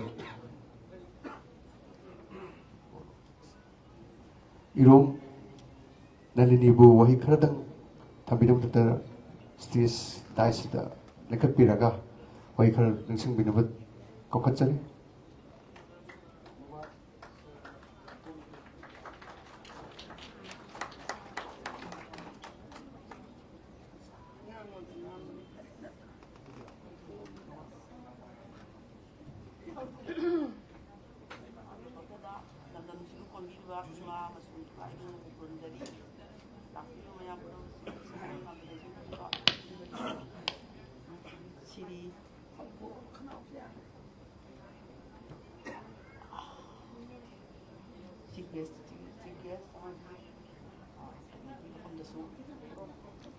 ꯐꯣꯡꯗꯣꯛꯆꯔꯤ ꯑꯗꯨꯗꯒꯤ ꯅꯨꯔꯨꯜ ꯍꯥꯁꯟꯕꯨꯁꯨ ꯊꯥꯒꯠꯄ ꯐꯣꯡꯗꯣꯛꯆꯔꯤ ꯑꯩꯒꯤ ꯏꯆꯥ ꯏꯕꯨꯡꯉꯣ ꯍꯦꯟꯅꯔꯤꯕꯨꯁꯨ ꯊꯥꯒꯠꯄ ꯐꯣꯡꯗꯣꯛꯆꯔꯤ ꯑꯩꯈꯣꯏꯒꯤ ꯉꯁꯤꯒꯤ 20 ꯁꯨꯕ ꯐꯥꯎꯟꯗꯦꯁꯟ ꯗꯦ ꯍꯣꯁꯄꯤꯇꯥꯜꯒꯤ ꯐꯥꯎꯟꯗꯦꯁꯟ ꯗꯦꯁꯦ ꯍꯟꯗꯛꯀꯤꯁꯤ ꯌꯥꯝ ꯀꯨꯏꯅ ꯌꯦꯛꯊꯣꯔꯛꯑꯦ ꯑꯃꯃꯨꯛ ꯇꯧ ꯑꯃꯃꯨꯛ ꯇꯧꯗꯅ ꯑꯍꯨꯝꯂꯛꯄꯨ ꯌꯦꯛꯊꯣꯔꯛꯄ ꯃꯥꯜꯂꯦ ꯃꯊꯪ ꯇꯧꯅꯤꯅ ꯇꯧꯔꯒ ꯑꯗꯨꯃꯥꯏꯅ ꯉꯁꯤꯗꯤ ꯂꯥꯁ ꯑꯣꯏꯅ ꯇꯧꯔꯦ ꯑꯗꯨꯒ ꯑꯩꯈꯣꯏꯒꯤ ꯈ꯭ꯋꯥꯏꯒꯤ ꯑꯍꯥꯟꯕ ꯍꯣꯁꯄꯤꯇꯥꯜꯁꯦ ꯍꯧꯗꯣꯛꯈꯤꯕ ꯃꯇꯝꯗ CS ꯑꯃ ꯇꯧꯈꯤ ꯇꯣꯞ ꯃꯣꯏꯔꯥꯡ ꯀꯝꯄꯨꯗꯒꯤ ꯑꯗꯨ ꯑꯍꯥꯟꯕꯗ ꯌꯥꯝ ꯄꯥꯈꯠꯅꯈꯤ ꯃꯣꯏꯅ ꯑꯍꯥꯟꯕ ꯍꯣꯁꯄꯤꯇꯥꯜꯁꯤꯗ CS ꯇꯧꯕꯅꯤꯅ ꯀꯃꯥꯏꯅ ꯇꯧꯗꯣꯏꯅꯣ ꯄꯥꯈꯠꯅꯩ ꯑꯗꯨ ꯀꯩꯁꯨ ꯇꯧꯈꯤꯗꯦ ꯐꯖꯅ ꯃꯥꯏ ꯄꯥꯛꯅ ꯄꯥꯡꯊꯣꯛꯈꯤ ꯑꯗꯨꯝ ꯑꯗꯨꯃꯥꯏꯅ ꯇꯧꯗꯅ ꯇꯧꯋꯤ ꯑꯗꯨꯒ ꯑꯩꯈꯣꯏꯒꯤ IVFꯁꯨ ꯍꯧꯖꯤꯛꯇꯤ ꯀꯩꯅꯣ ꯇꯧꯔꯦ 6,000 ꯑꯕꯞꯇ ꯂꯩꯈ꯭ꯔꯦ ꯌꯥꯝ ꯇꯧꯈ꯭ರೆ ꯂꯣꯏꯅꯃꯛ ꯑꯉꯥꯡ ꯅꯨꯄꯤ ꯌꯥꯝ ꯄꯣꯛꯈ꯭ರೆ ꯑꯍꯥꯟꯕ ꯄꯣꯛꯄꯗꯨꯅ ꯅꯨꯄꯤ ꯇ꯭ꯋꯤꯟꯅꯤ ꯑꯗꯩ ꯁꯦꯀꯦꯟ ꯇꯥꯏꯝ ꯄꯣꯛꯄꯗꯨꯅ ꯁꯤꯡꯒꯜ ꯅꯨꯄꯤ ꯑꯃ ꯄꯣꯛꯈꯤ ꯑꯗꯨꯃꯥꯏꯅ ꯇꯧꯔꯒ ꯃꯣꯏ ꯐꯖꯅ ꯍꯧꯖꯤꯛꯇꯤ ꯑꯉꯥꯡꯁꯤꯡ ꯆꯥꯎꯈ꯭ರೆ ꯑꯗꯨꯃꯥꯏꯅ ꯇꯧꯗꯅ ꯑꯩꯈꯣꯏꯒꯤ ꯍꯣꯁꯄꯤꯇꯥꯜꯁꯤ ꯆꯥꯎꯈꯠꯄꯤꯕ ꯑꯐꯕ ꯑꯣꯏꯍꯟꯕꯤꯕ ꯁꯤ ꯏꯁꯣꯔꯒꯤ ꯃꯐꯝꯗ ꯑꯩꯅ ꯈꯨꯔꯨꯝꯖꯔꯤ ꯋꯥꯍꯩ ꯈꯔꯗꯪ ꯍꯥꯏꯖꯔꯒ ꯑꯩꯒꯤ ꯋꯥꯈꯜꯁꯤ ꯇꯦꯟꯖꯟꯖꯔꯒꯦ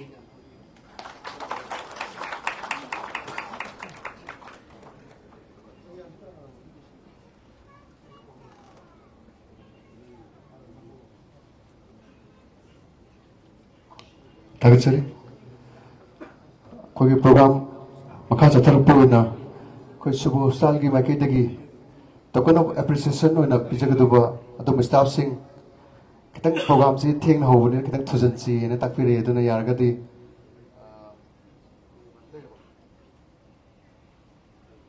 मागी लिस्टिंग दु लेबिरगदि उतंग पिबिनबनि सिंगजरी दुगा कोगी वसलपगी वरक थेंग से पिबिनब दमकता कोई ऑनरेबल एक्स मिनिस्टर ने लेबिरब सरे एनरी सु कोकट नबि तंजा लोकजगे सिगी मरथत पोइना कोगी सुबो स्टाल गी कोगी स्टाफ सिंग दा टोकन ऑफ एप्रिसिएशन की अदुबा कोगी हॉस्पिटल के माइकेदगी गिफ्ट हाइजब तारे अदुगी प्रोग्राम मते व थमजरी सि तंग लुचनजगी के अदु कितंग थुजन बिरो यारगदि अदुगा मरी लेनेना होजिक लाइव कवरेज सु पिबिरिबा 360 अमुकस नुसिंगजरी मयामना लाइक शेयर एंड कमेंट पिबिरमु सुबु हॉस्पिटल की दमता विश तबिरमु अदुगा लेबिरिबा मनपुर की प्रजा सिंह होजिकति वाबिरनु ꯏꯆꯥ ꯂꯩꯇꯕꯒꯤ ꯑꯗꯨꯒ ꯄꯩꯁꯥ ꯅꯨꯡꯁꯥꯒꯤ ꯍꯥꯏꯖꯒꯦ ꯃꯗꯨꯗꯤ ꯄꯩꯁꯥ ꯌꯥꯎꯗ꯭ꯔꯒꯗꯤ ꯇ꯭ꯔꯤꯠꯃꯦꯟ ꯆꯠꯊꯕꯁꯨ ꯌꯥꯗꯕꯅꯤना ꯃꯄꯥꯟ ꯆꯠꯂꯒꯗꯤ ꯗꯕꯜ ꯇꯥꯏꯝꯁ ꯄꯩꯁꯥ ꯕꯖꯦꯠ ꯆꯪꯒꯗꯣꯏꯅꯤ ꯑꯗꯨꯅ ꯍꯧꯖꯤꯛ ꯃꯅꯤꯄꯨꯔꯗ ꯂꯩꯕꯤꯔꯒ ꯏꯔꯝꯗꯝ ꯌꯨꯝꯃꯛꯇ ꯂꯩꯕꯤꯔꯒ ꯇ꯭ꯔꯤꯠꯃꯦꯟ ꯆꯠꯊꯕ ꯌꯥꯔꯕ ꯈꯨꯗꯣꯡꯆꯥꯕ ꯄꯤꯕꯤꯔꯤꯕ ꯑꯗꯨꯝꯕ ꯍꯣꯁꯄꯤꯇꯥꯜꯅꯤ ꯃꯌꯥꯝꯅ ꯁꯨꯡꯁꯣꯏ ꯁꯣꯏꯗꯅ ꯃꯈꯥ ꯇꯥꯅ ꯇ꯭ꯔꯤꯠꯃꯦꯟ ꯂꯥꯛꯄꯤꯌꯨ ꯑꯋꯥꯕ ꯅꯨꯡꯉꯥꯏꯕ ꯃꯌꯥꯝ ꯑꯃ ꯑꯩꯈꯣꯏꯗ ꯁꯦꯌꯔ ꯇꯧꯕꯤꯌꯨ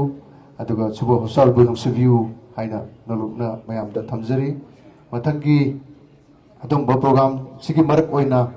ꯑꯩꯈꯣꯏꯒꯤ ꯑꯦꯄ꯭ꯔꯤꯁꯤꯌꯦꯁꯟꯒꯤ ꯑꯗꯨꯝꯕ ꯂꯤꯁꯇꯨ ꯄꯤꯈꯠꯄꯤꯔꯛꯑꯣ ꯑꯗꯨꯒ ꯄ꯭ꯔꯣꯒ꯭ꯔꯥꯝꯁꯤ ꯁ꯭ꯇꯥꯐꯁꯤꯡꯒꯤ ꯐꯥꯎꯟꯗꯦꯁꯟ ꯗꯦꯒ ꯃꯔꯤ ꯂꯩꯅꯅ ꯃꯣꯏꯅ ꯄ꯭ꯔꯖꯦꯟ ꯇꯧꯕꯤꯒꯗꯧꯕ ꯑꯗꯨꯝꯕ ꯗꯥꯟꯁ ꯄ꯭ꯔꯣꯒ꯭ꯔꯥꯝ ꯈꯔꯁꯨ ꯌꯥꯎꯕꯤꯔꯤ ꯏꯁꯩ ꯅꯣꯡꯃꯥꯏꯁꯨ ꯊꯝꯖꯔꯤ ꯑꯗꯨꯅ ꯄꯨꯡꯁꯦ ꯑꯗꯨꯝ 12 ꯇꯥꯕꯒꯤ ꯐꯤꯕꯝꯗ ꯂꯩꯔꯦ ꯌꯥꯔꯒꯗꯤ ꯈꯤꯇꯪ ꯊꯨꯅ ꯇꯧꯁꯟꯕꯤꯅ ꯅꯤꯡꯁꯤꯡꯖꯔꯤ ꯍꯧꯖꯤꯛꯀꯤ ꯑꯩꯈꯣꯏꯒꯤ ꯄ꯭ꯔꯣꯒ꯭ꯔꯥꯝ ꯃꯈꯥ ꯑꯦꯄ꯭ꯔꯤꯁꯤꯌꯦꯁꯟꯒꯤ ꯄ꯭ꯔꯣꯒ꯭ꯔꯥꯝꯗꯨ ꯂꯤꯁ ꯑꯃ ꯄꯤꯕꯤꯔꯛꯑꯣ ꯑꯗꯨꯒ ꯑꯩ ꯂꯧꯊꯣꯛꯅꯕ ꯇꯥꯟꯖꯥ ꯂꯧꯖꯒꯦ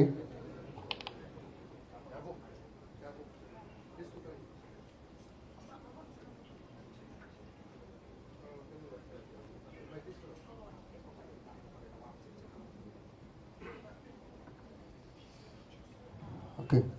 Hojik koigi hostel site taki takpurba matungina koina haijarubada atoki matik harauna asai interview mati wan lojagare aduga hojiki koigi foundation day kunlak suba hostel ki patuk service sida special oina koigi treatment tawjakiba lengchidun lebiriba mabok oina lakpirakpa husband and wife oina lakpirakpa macha sing pubirakpa macha sahi manga tara fangdra matungda aduga matik kanna honajaraba awa nungai nungsa marak nungzam nong marak kaya ama kaitho matungda phangjaraba matung matung lakpiraba invitees kapatsaga yan boina wahi kharadang amukachu thabiba tare mayamna taram nokpigani madudi additional secretary oina pubiramba Manipur Public Service Commission gi adumba ainadi anti haina kaujabani amukachu ming panjarage Loitung bom mandakini ibu taram nau pigani adu wai kharadang thabina wate taram ningsingjari please lekhat pikar ku to sijaraba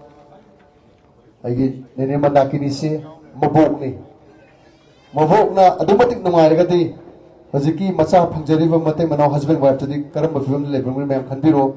aduna subo sak duk sibiu tremen je hena chapanaba hena phaba mayonda pusannabe dong tamayam susu lakpiu haina amko hanansu ningsingjari ya piragadi antina wahi subosang awan nungai ba khadam photo bune thabdubina ba ningsingjari ngasigi dai se lingsin biriba ming oina mamam panjadragasu hamamtada sar saitabrata honorable speaker legislative assembly amadi lingbi leiba dai se lingbi leiba punamaku ayang na noluk na bhakti kasari ko ngasi se suba hospital gi kun suba foundation day asida ayha ko hai kharang ngang na bagida mutta haibirak pase ai yam nungai jai yam na nungai na ngang ga da bada khanau thi kharai nungai tare aduna ai telapna haijage ayha ki isa ahum lai jai isa ahum gi marakta isa nupi yai masi mayum 2017 da mayum pali aduga 2017 da mayum pan baduna sahi 17 18 19 20 sahi mari angang leitraba matungda 21 da isu nupi ema phangjale ahan ba sahi mari se ai mungje pura broken oina dom lei isa nupi se aina engage tawraga pi bani ai di mathang jai da ngang potradi yum da halani na dom hai lei aingonda aduna ai se matha yam sagiba adagi de ai se kana da chatsige moi Guwahati da chali Delhi da chali adu orasu moi choi oidre aingonda nongma imanabi amana naksu hospital da chatlu doctor tamo imu unaruso hai ai se sasare aduga ai ichanupi puraga tamo si leiri matamduda adu aina mongonda tamo ai isase angang suyaw yaudre amta yengbiyo hai mana yengsi treatment haurasi haina tawraba matungda mase 2018 20ꯒꯤ ꯖꯨꯟꯁꯤꯗ ꯑꯣꯏꯔ ꯃꯥꯜꯂꯦ ꯇꯥꯃꯣꯅ ꯃꯥꯒꯤ ꯑꯦꯛꯁꯤ ꯂꯧꯊꯣꯛꯄꯤ ꯑꯗꯨꯅ ꯌꯥꯝ ꯐꯖꯕ ꯑꯦꯛ 10ꯃꯨꯛ ꯂꯧꯊꯣꯛꯑꯕꯅꯤ ꯅꯁꯨꯒꯤ ꯍꯥꯏꯅ ꯑꯗꯨꯃꯥꯏꯅ ꯑꯩꯉꯣꯟꯗ ꯍꯥꯏꯕꯤ ꯑꯗꯨꯒ ꯃꯗꯨꯗꯩ ꯇ꯭ꯔꯤꯠꯃꯦꯟ ꯍꯧꯔꯛꯑꯀꯥꯟꯗ ꯌꯦꯡꯕꯗꯒꯤ ꯑꯩꯒꯤ ꯏꯆꯥꯅꯨꯄꯤꯁꯤ 21ꯒꯤ ꯅꯕꯦꯝꯕꯔꯗ ꯏꯁꯨ ꯅꯨꯄꯤ ꯑꯃ ꯐꯪꯖꯔꯦ ꯃꯗꯨꯗꯒꯤꯗꯤ ꯑꯩꯁꯦ ꯌꯥꯝ ꯅꯨꯡꯉꯥꯏꯅ ꯑꯩ ꯂꯩꯖꯔꯦ ꯃꯔꯝꯗꯤ ꯏꯆꯥꯅꯨꯄꯤꯅ ꯑꯩ ꯏꯆꯥ ꯄꯣꯛꯇ꯭ꯔꯗꯤ ꯍꯜꯂꯛꯑꯅꯤ ꯍꯥꯏꯕꯅꯤꯅ ꯃꯗꯨ ꯃꯇꯝꯗꯤ ꯀꯣꯛꯈ꯭ꯔꯦꯕ ꯑꯗꯨꯗ ꯑꯩꯅ ꯅꯪ ꯐꯔꯦꯀꯣ ꯑꯗꯨꯒꯤ ꯋꯥꯍꯩꯗꯣ ꯃꯇꯨꯡꯗ ꯑꯃꯨꯛ ꯍꯥꯏꯔꯅꯨ ꯍꯥꯏꯔꯦꯕ ꯑꯗꯒꯤꯗꯤ 21, 22, 23 ꯂꯩꯔꯦ ꯆꯍꯤ 3-4 ꯂꯩꯔꯀꯥꯟꯗ ꯑꯩꯅ ꯑꯃꯨꯛ doctor 이붕ꯉꯣ 인디버ꯁꯦ 우나라간데 이붕ꯉꯣ 모이세 아무튼 앙아 아무 오이나고 혼나시 하간다 파니 아디 모이 라할로 떠오르시 하이드나 모이 액슐레이리나 하이버데기 트리트먼트 하우라바 마tun다 리셀리 한딱기 줄라이기 타릭 10시다 아이 이사누피세 트윈스 포에 누파 아마가 누피 아마가 포크레 마두다 아이나 하라오버시 아이 닥터 인디버시 아이디 이쇼리 아이네 동 간자레 마람디 아이 이몽지 뿌라 보건 오이바다기 강아오다나 이슈 어홈 방바시다 수무 하라오리다바시 가난 레이두이노 쪽마디 하라오바시 로이그레 아두나 아이디 이붕어 인디버기다막다 마얌다기 아우보 고바 암땅 니자리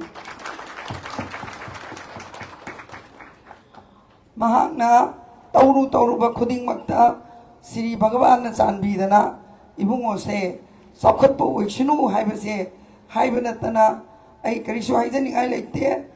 all the future ꯃꯥꯒꯤ ꯊꯕꯛꯇ bright ꯑꯣꯏꯅ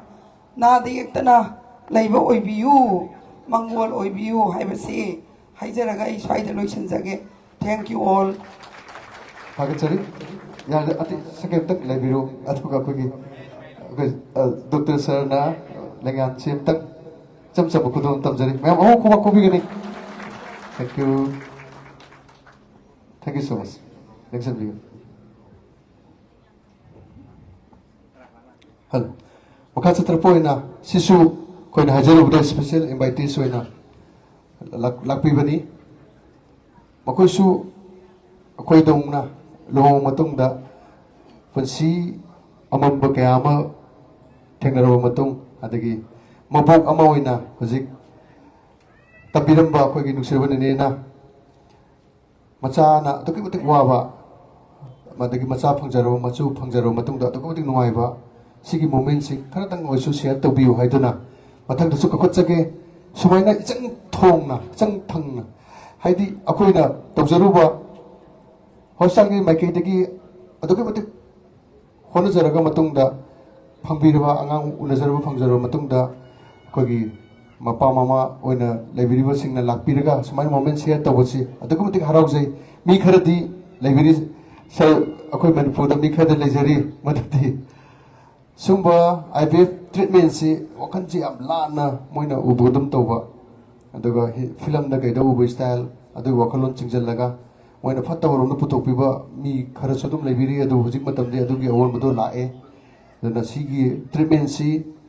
ꯏꯆꯥ ꯂꯩꯅꯕꯒꯤꯗꯃꯛꯇ ꯑꯀꯥꯏꯕ ꯁꯨꯡꯂꯩ ꯂꯩꯇꯕ ꯑꯗꯨꯝꯕ ꯄ꯭ꯔꯣꯁꯦꯁ ꯃꯈꯜ ꯑꯃꯅꯤ ꯏꯁꯥꯒꯤ ꯂꯩꯕꯤꯔꯤꯕ ꯑꯗꯨꯝꯕ ꯄꯣꯇꯦꯟꯁꯤꯌꯦꯜꯗꯨꯅ ꯏꯆꯥ ꯐꯪꯅꯕ ꯍꯣꯠꯅꯖꯕꯅꯤ ꯑꯗꯨꯅ ꯃꯊꯪꯒꯤ ꯏꯟꯚꯥꯏꯇꯤꯁꯁꯤꯁꯨ ꯁ꯭ꯄꯦꯁꯤꯌꯦꯜꯅꯤ ꯀꯧꯈꯠꯆꯒꯦ ꯃꯗꯨꯗꯤ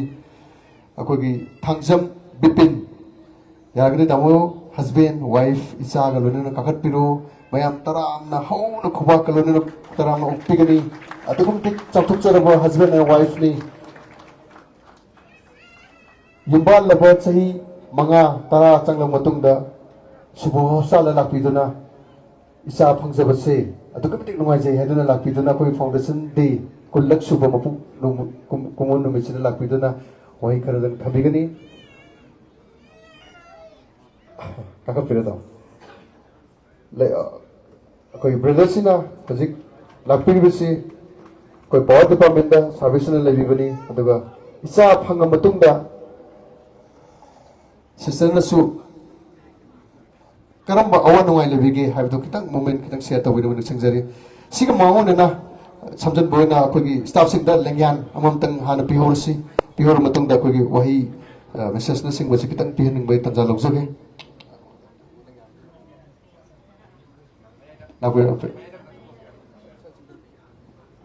Sorry, maya kinachina. Ma'am, hobo ko ba you? Thank you so much.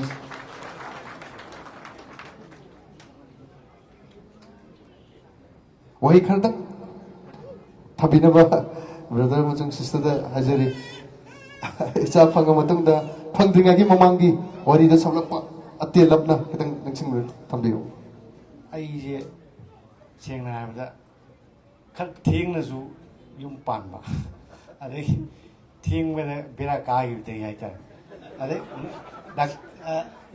ꯁꯨ ꯌꯦꯡꯕꯤꯕ ꯈꯣꯠꯄꯤꯕ ꯁꯨꯝ ꯀꯟꯁꯜ ꯇꯧ ꯂꯥꯛꯄꯁꯦ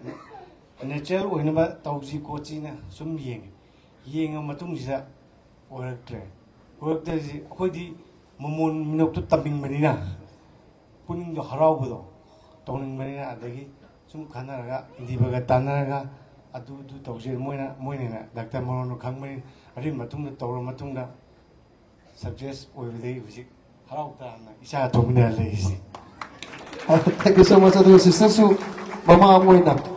somda wahi kharatang isa phangdra matungda phanga matungda moina kari phongbi bage adu wahi da kitang phongdok pigana maning sangjari.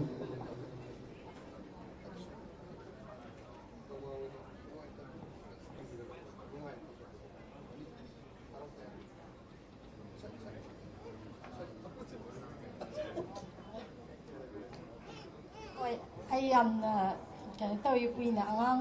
ꯎꯔꯨꯗꯕꯩ ꯃꯇꯨꯡꯗ ꯑꯩꯒꯤ ꯏꯅꯥꯎꯄꯥ ꯗꯤꯕꯔꯅ ꯇꯧꯔꯒ ꯌꯥꯝꯅ ꯊꯋꯥꯏ ꯌꯥꯎꯅ ꯍꯛꯆꯥꯡꯅ ꯊꯋꯥꯏ ꯌꯥꯎꯅ ꯍꯣꯠꯅꯕꯤꯈꯤ ꯑꯗꯨꯕꯨ ꯑꯩ ꯀꯨꯏꯅ ꯍꯧꯖꯤꯛ ꯑꯉꯥꯡ ꯎꯕ ꯃꯇꯝꯗꯗꯤ ꯍꯔꯥꯎ ꯃꯤꯅꯣꯛꯀ ꯂꯣꯏꯅꯅ ꯌꯥꯝ ꯅꯨꯡꯉꯥꯏꯕ ꯑꯄꯦꯟꯕ ꯑꯃ ꯄꯣꯛꯏ ꯍꯥꯏꯔꯁꯤ ꯌꯥꯔ ꯂꯣꯏꯁꯤꯟꯖꯩ. Haringa leitana thagatsari mathangsu kokotjage hojik doctor singna pambirba matungina more than 55,000 6,000 muk adum IVF treatment satha jagare takpiri adugi manung channa koina khara bachu pau phaunoba mangjuna phaunoba ngamjautre mathangi foundation de da lisamu samjaraga dum baga awana mai chu adugi khodok chaw sone logjage mathangi kokotjaga du basisu kogi brother Ravichandra yargadi isa phangbagi harawa nungaiba awawa wahi khartang thambiu husband wife kakatpiro isa pukatpiro subu sagi maramda wahi fajarba athiba nataba kharadang haibiu aduga hena machale jidraba koi kanglai pak manipur se leibiru mayam da su message pibiu lakpiu subu sal mayam gidam tak thong law na hangjari aduga adum khudung saba treatment si labiu aduga angang hojikti chakhope matungina technology gi matungina nupa natraga nupi asina chingba apamba doctor ga magi knowledge na sing batana biraga phambi na bai kudong sabu mayam suna bire mayam taram nokpiyo hobo kuba kalodana thank sir akogi brother Ravichandra and his wife.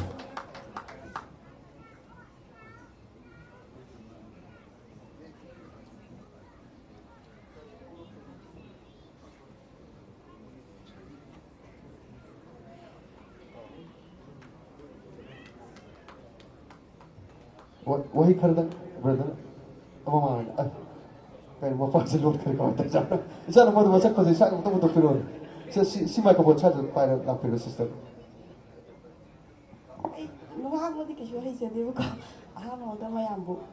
뭐는 그런데 아이씨 아무도 하는 있잖아 누피가 또 아니 이래로가 아두기 기프트 탕그가 아이씨 마스터 doctor 버리고 아두도 용 막하다게 한다 이제 야드래고 아되게 이제 비시오인 투드 하디 닥터 인디버기니 피스 아이기 프레드네고 마이 투드 파우 폰을 이제 자 막하다닝에 도 따비 야드래나 하이가 서가 와리 샤나간다 이제 하나는 누피 아니슈 레이크레 아두나 누파츠 파브니 나 이제 하이레고 뭔다 막하스 따닝에 अद सरना याइना केसु काइदे होनासे IVF की मखल याम ले इची हाबरा अदु शुलै अदु की true लगे तौसे ना हारगा इसे सरना तानरा कांदा इसे ngang makha तारगा इ ट्विन्स अम पोएबको नुपी मगा नुपा मगा oh ka ku bi ado khadde इ पाखत परसि याद हम तो स्माइल ngang तो बगे तो सरबो हन्ना थागचरी अदुगा मोगी हॉस्पिटल की स्टाफ सिंजु हन्ना थागचरी मोगी मतिंग अदगी मोइना खोइवंदे यामना मतिंग पांगबिकी आई खंगदबा मयाम ताकपीगे IVF तौर मतुंग कइदौनी काना स्टाफ सिंग मोन याम हाइबीकीबको ngai ai ओइनिंग बगे मयाइना अदो खंगदे थैंक यू ऑल मयाम थागचरी thank you, sister. Okay, program se pakha chatar point na. Music live to coverage bibiri. Kogi nushirwe now ajik. Singi mai 360 gi. Mayam live share comment. Adu subo sal gi wish mayam su tabiramu. He na chakot pa mayam ko seba tawang ambo ajigi. Haiduna mayam na wish bibiraga. Sogum tan citizen sogum from da kurumjari matangi. Kogi lochak pop. Kogi sumba kulak subo foundation day subo sal sigi. Board of thanks bibina bigida makta. Kogi minguna panjarabda ex-minister Sir Okam Henry Bu wahi kratang thambinaba amsung board of thanks bibina bigida makta koksanjari mayam taram nakpigani ahubakubak aglone na please.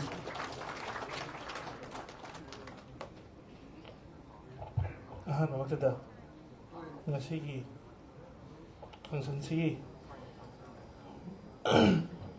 maru oiba kano tawbi kaiba function sibu aside tawbiriba amadi function sibu kuina yaithoba matungda handan yaithokra matungda amuk kaitara hingan bibagi damakta isorna lambi se sinbiraktuna khoi punamapu kaitara assembly gi speaker oibiriba khoi yamba honorable speaker oibiriba khoi yamba saitabertana sumaina khoi gi kaitara suba hostel gi thawai handan na happy bagi damakta thagachari haitare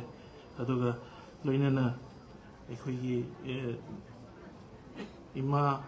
kaitara function sibu preside tawbiriba pusu thagachari aduga aigi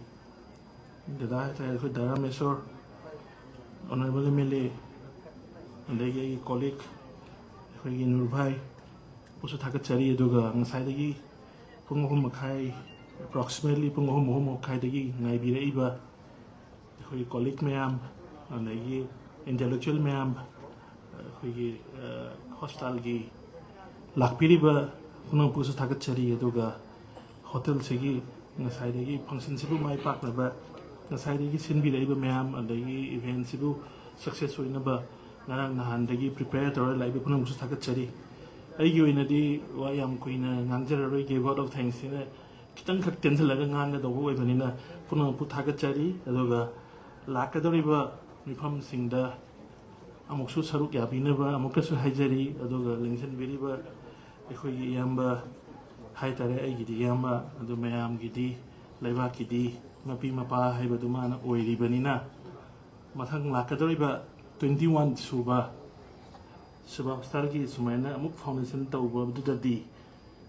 Honorable CM Wina Lakpa Oira Sunu Haiba Wish to Mapizari Lincoln Giriba colleague Anisisu Ministry from Pangdana Manipur se yang mangan ngalhanba ngamba Saka Maporopo Oisnu Haiba Wish to Pizara Thank you so much.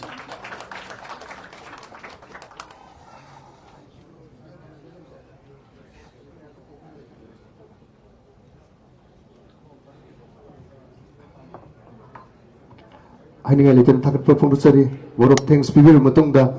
koina prize khar thamjari madadi subo salgi staffsingda koi manungda hana competition se selected tawjagare aduga first prize oina koina thamjari se first prize oina thamjari se koigi sahi oina akoina competition tawjabani sahi competition tawjabasida si 2025 sahi sida 2024 gi aduba competition da akoina khanjagraba selected tawgaba aduba kogi kenoni party hajabe entertainment program on participate to be given yaragati ay mathok tak culture ke kitang thujan bina ban sing jari ganeshwari and party stage kina kana sing bin lakpiri ban sing jari adagi daneshwari aduga mai party adaga daneshwari se ali suine maiti tangoi maiti jagoi ani suine daneshwari lebire ada ganeshwari yadi sob stage nakana sing birak no ban sing jari som site ta aduga koi chief guest of honor president sing belebiri si kita jalok jaraga kogi aduba khudu je tamung no tan jalok jagi suranjay and entertainment program som laksan biro aduga fashion show gi adum staff sing laksan biro kitang tujan biro yagati dr daina dr chuni and dr suranjay ji doctor ring ta pak ke toine fark ta wanu fane mase lapiro komjaki ba subsal gi staff sing apoi stage ke nakana le biro ahan ba ganeshwari and her party 징전비로 수란조이 락비로 다네소리 락비로 아두가 가니소리 징전비로 아두가 너 프로그램 시 마탕 하우노부 탄자 럽저게 아두가 패션 쇼기 파티싱 닥터 다이나 닥터 춘니 아무튼 수란조이 한잔 좀 방해네 우땅 모레 수란조이 타박 tawde aro aduna akogi hujiki lebiriba nexel biriba ahamad akoi chief guest oina lebiriba sir honorable speaker sir satapatabu kaputsari amasung akogi adumbo prize si pibina ban singjari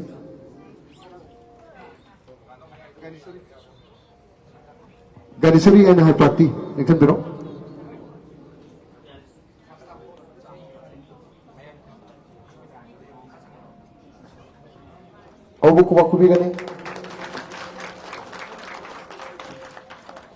Thank you so much, sir. Thank you so much. Matangi prize pibi naba ko guest of honor lagi sir Nur Hasan bu tang nekat piraga prize sin question of tanda log sake dane sorry and her party nekat piro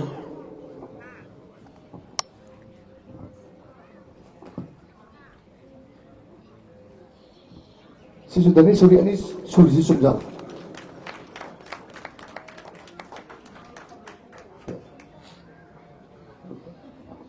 Matak sidi aku sir guest of honor le biro sir Rameswar bu samjanna kokachare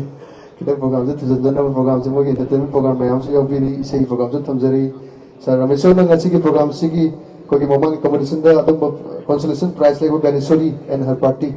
latra lai Ganeswari latra matung da lagani lagja biro stage nakanda kadang tujanna tanda lobjage Suranjoy and entertainment program Suranjoy Dr. Suranjoy kaka pero lego prize silta uli ko nising jari ma'am amu kuma kubi gani thank you so much sir watang ida fashion show mi Dr. hospital ke staff sing fashion show kana yogi ki laktre fare sima thamjar ge adaga ro boina akoi sir honorable sir Henry bu kutsari adaga Roy Bokugi prize to PB never Dr. Daina, Dr. Chuni, and Suranjoy. Suranjoy, you're in a comment. Thank you so much, sir. Okay, going a city, Adumba, Formula Function, Matang Sida, Lucian Luxury, Adobe Entertainment Program, Honovitanja, arrangement of Window with a quick suburb staff sing, Exxon Bureau, stay second arrangement of Bureau, Adoga, Atu Matanda. Adumba ko entertainment program isai amasung staff ki cultural program singji hong rabi tanda lobjage amukan na sing jari madadi CJY 360 the only one of the popular channel hajage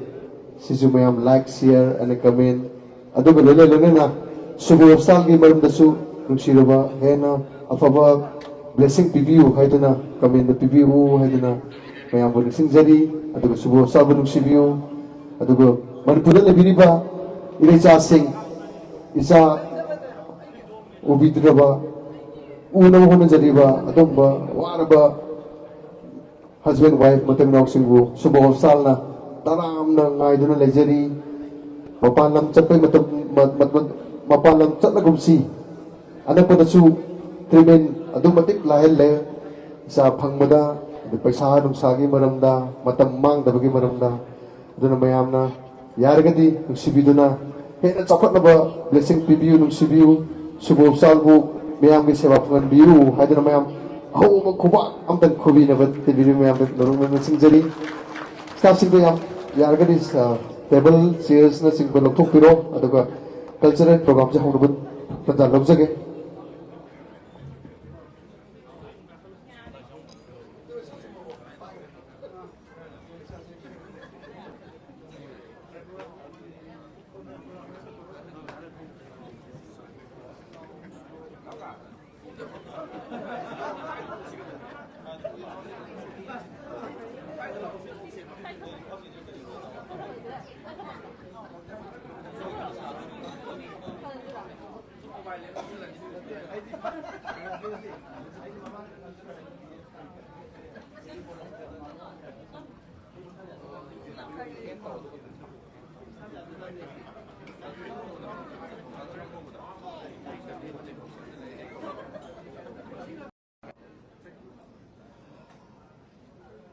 lakpir mayam amukatsu taram noksari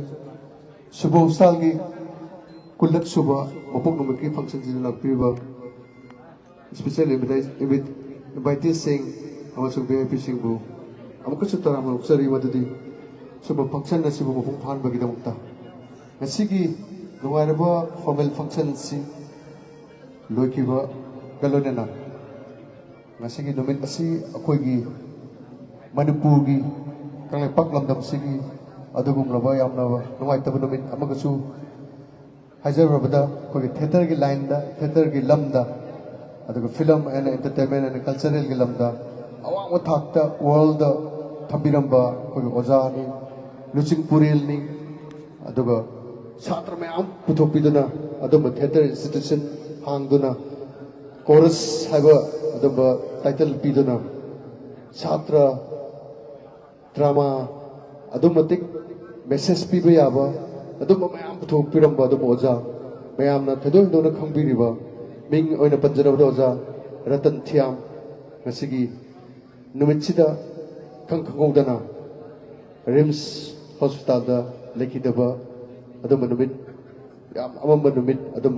kogi manipur da arts tawjariba kogi performance da adum numit am oijaba numit haina thamjage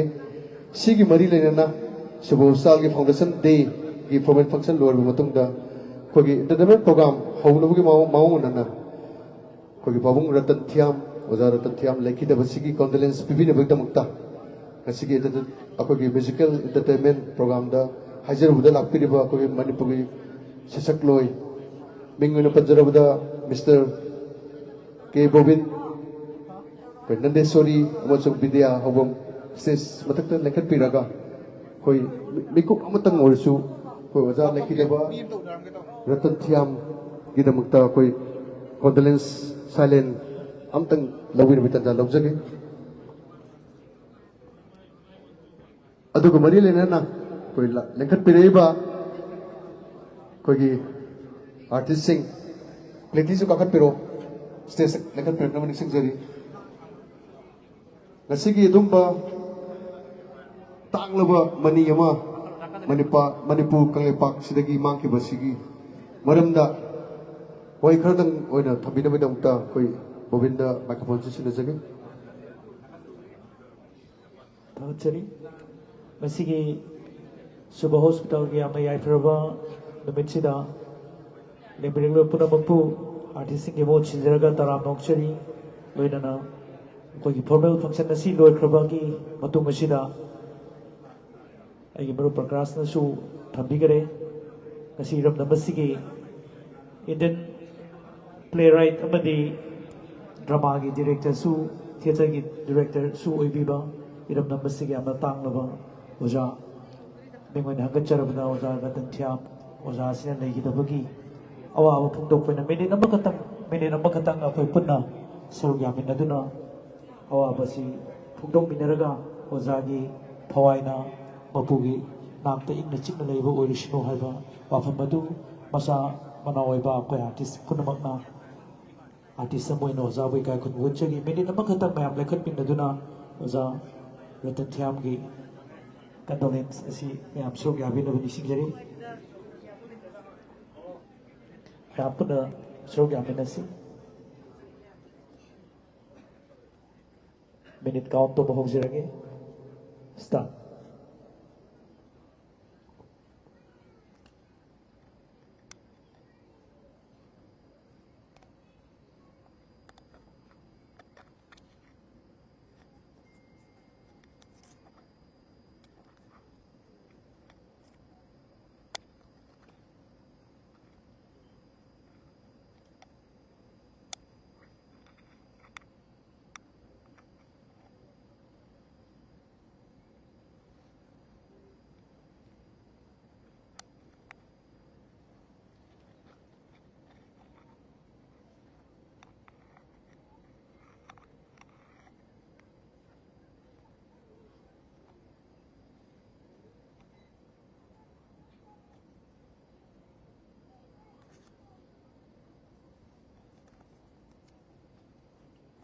Thank you, Panamupu. Thank you. Thank you so much. Mathang sidi akoi cultural program se honu ta jalo jerge ahat bada akoi gi shubho sal ki staff hoina koi sister Nelson Pubiri ba to Rosni tang thuna nakhan piro aduga function adum bagi program si honu ba ta jalo ro mathang da Ganesari and her party ready lebiro silo ro matung da koi entertainment program ni sei su mu yaw bi ni tang thujan ba ta jalo jerge koi gi Rosni. Please welcome on the stage. We have all the people na taramok pigiri. Okay, Rosni lagi adom buat solo dance sama kong bigiri.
Lang le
Sari,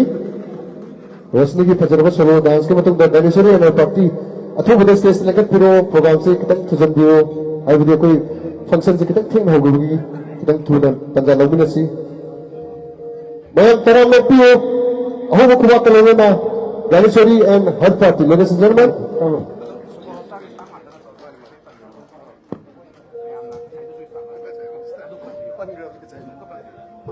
Okay, jadi pangkok cerita performance pipi kita buat apa? Ganesori and her party si, kuch subuh salda, kuch staff, nurse sister yang lebih buat apa? Group ni, hostel ke lain dah,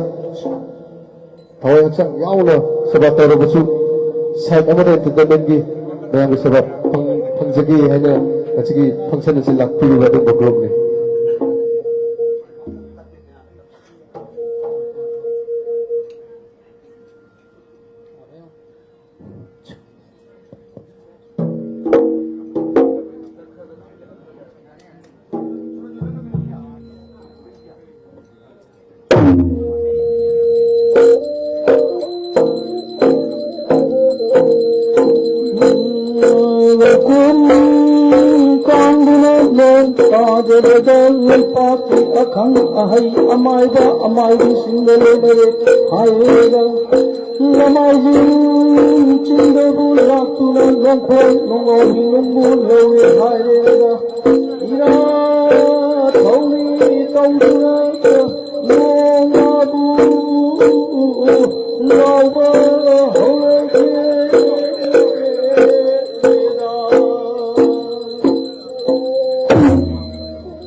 pana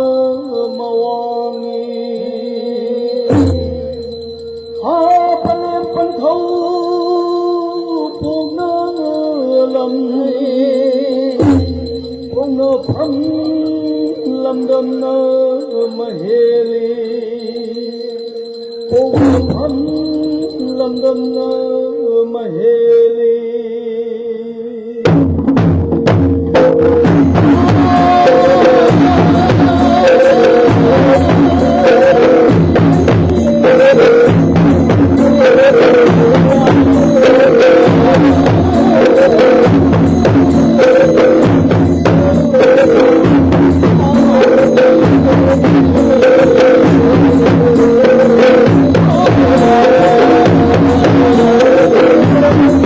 Thank you.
학생이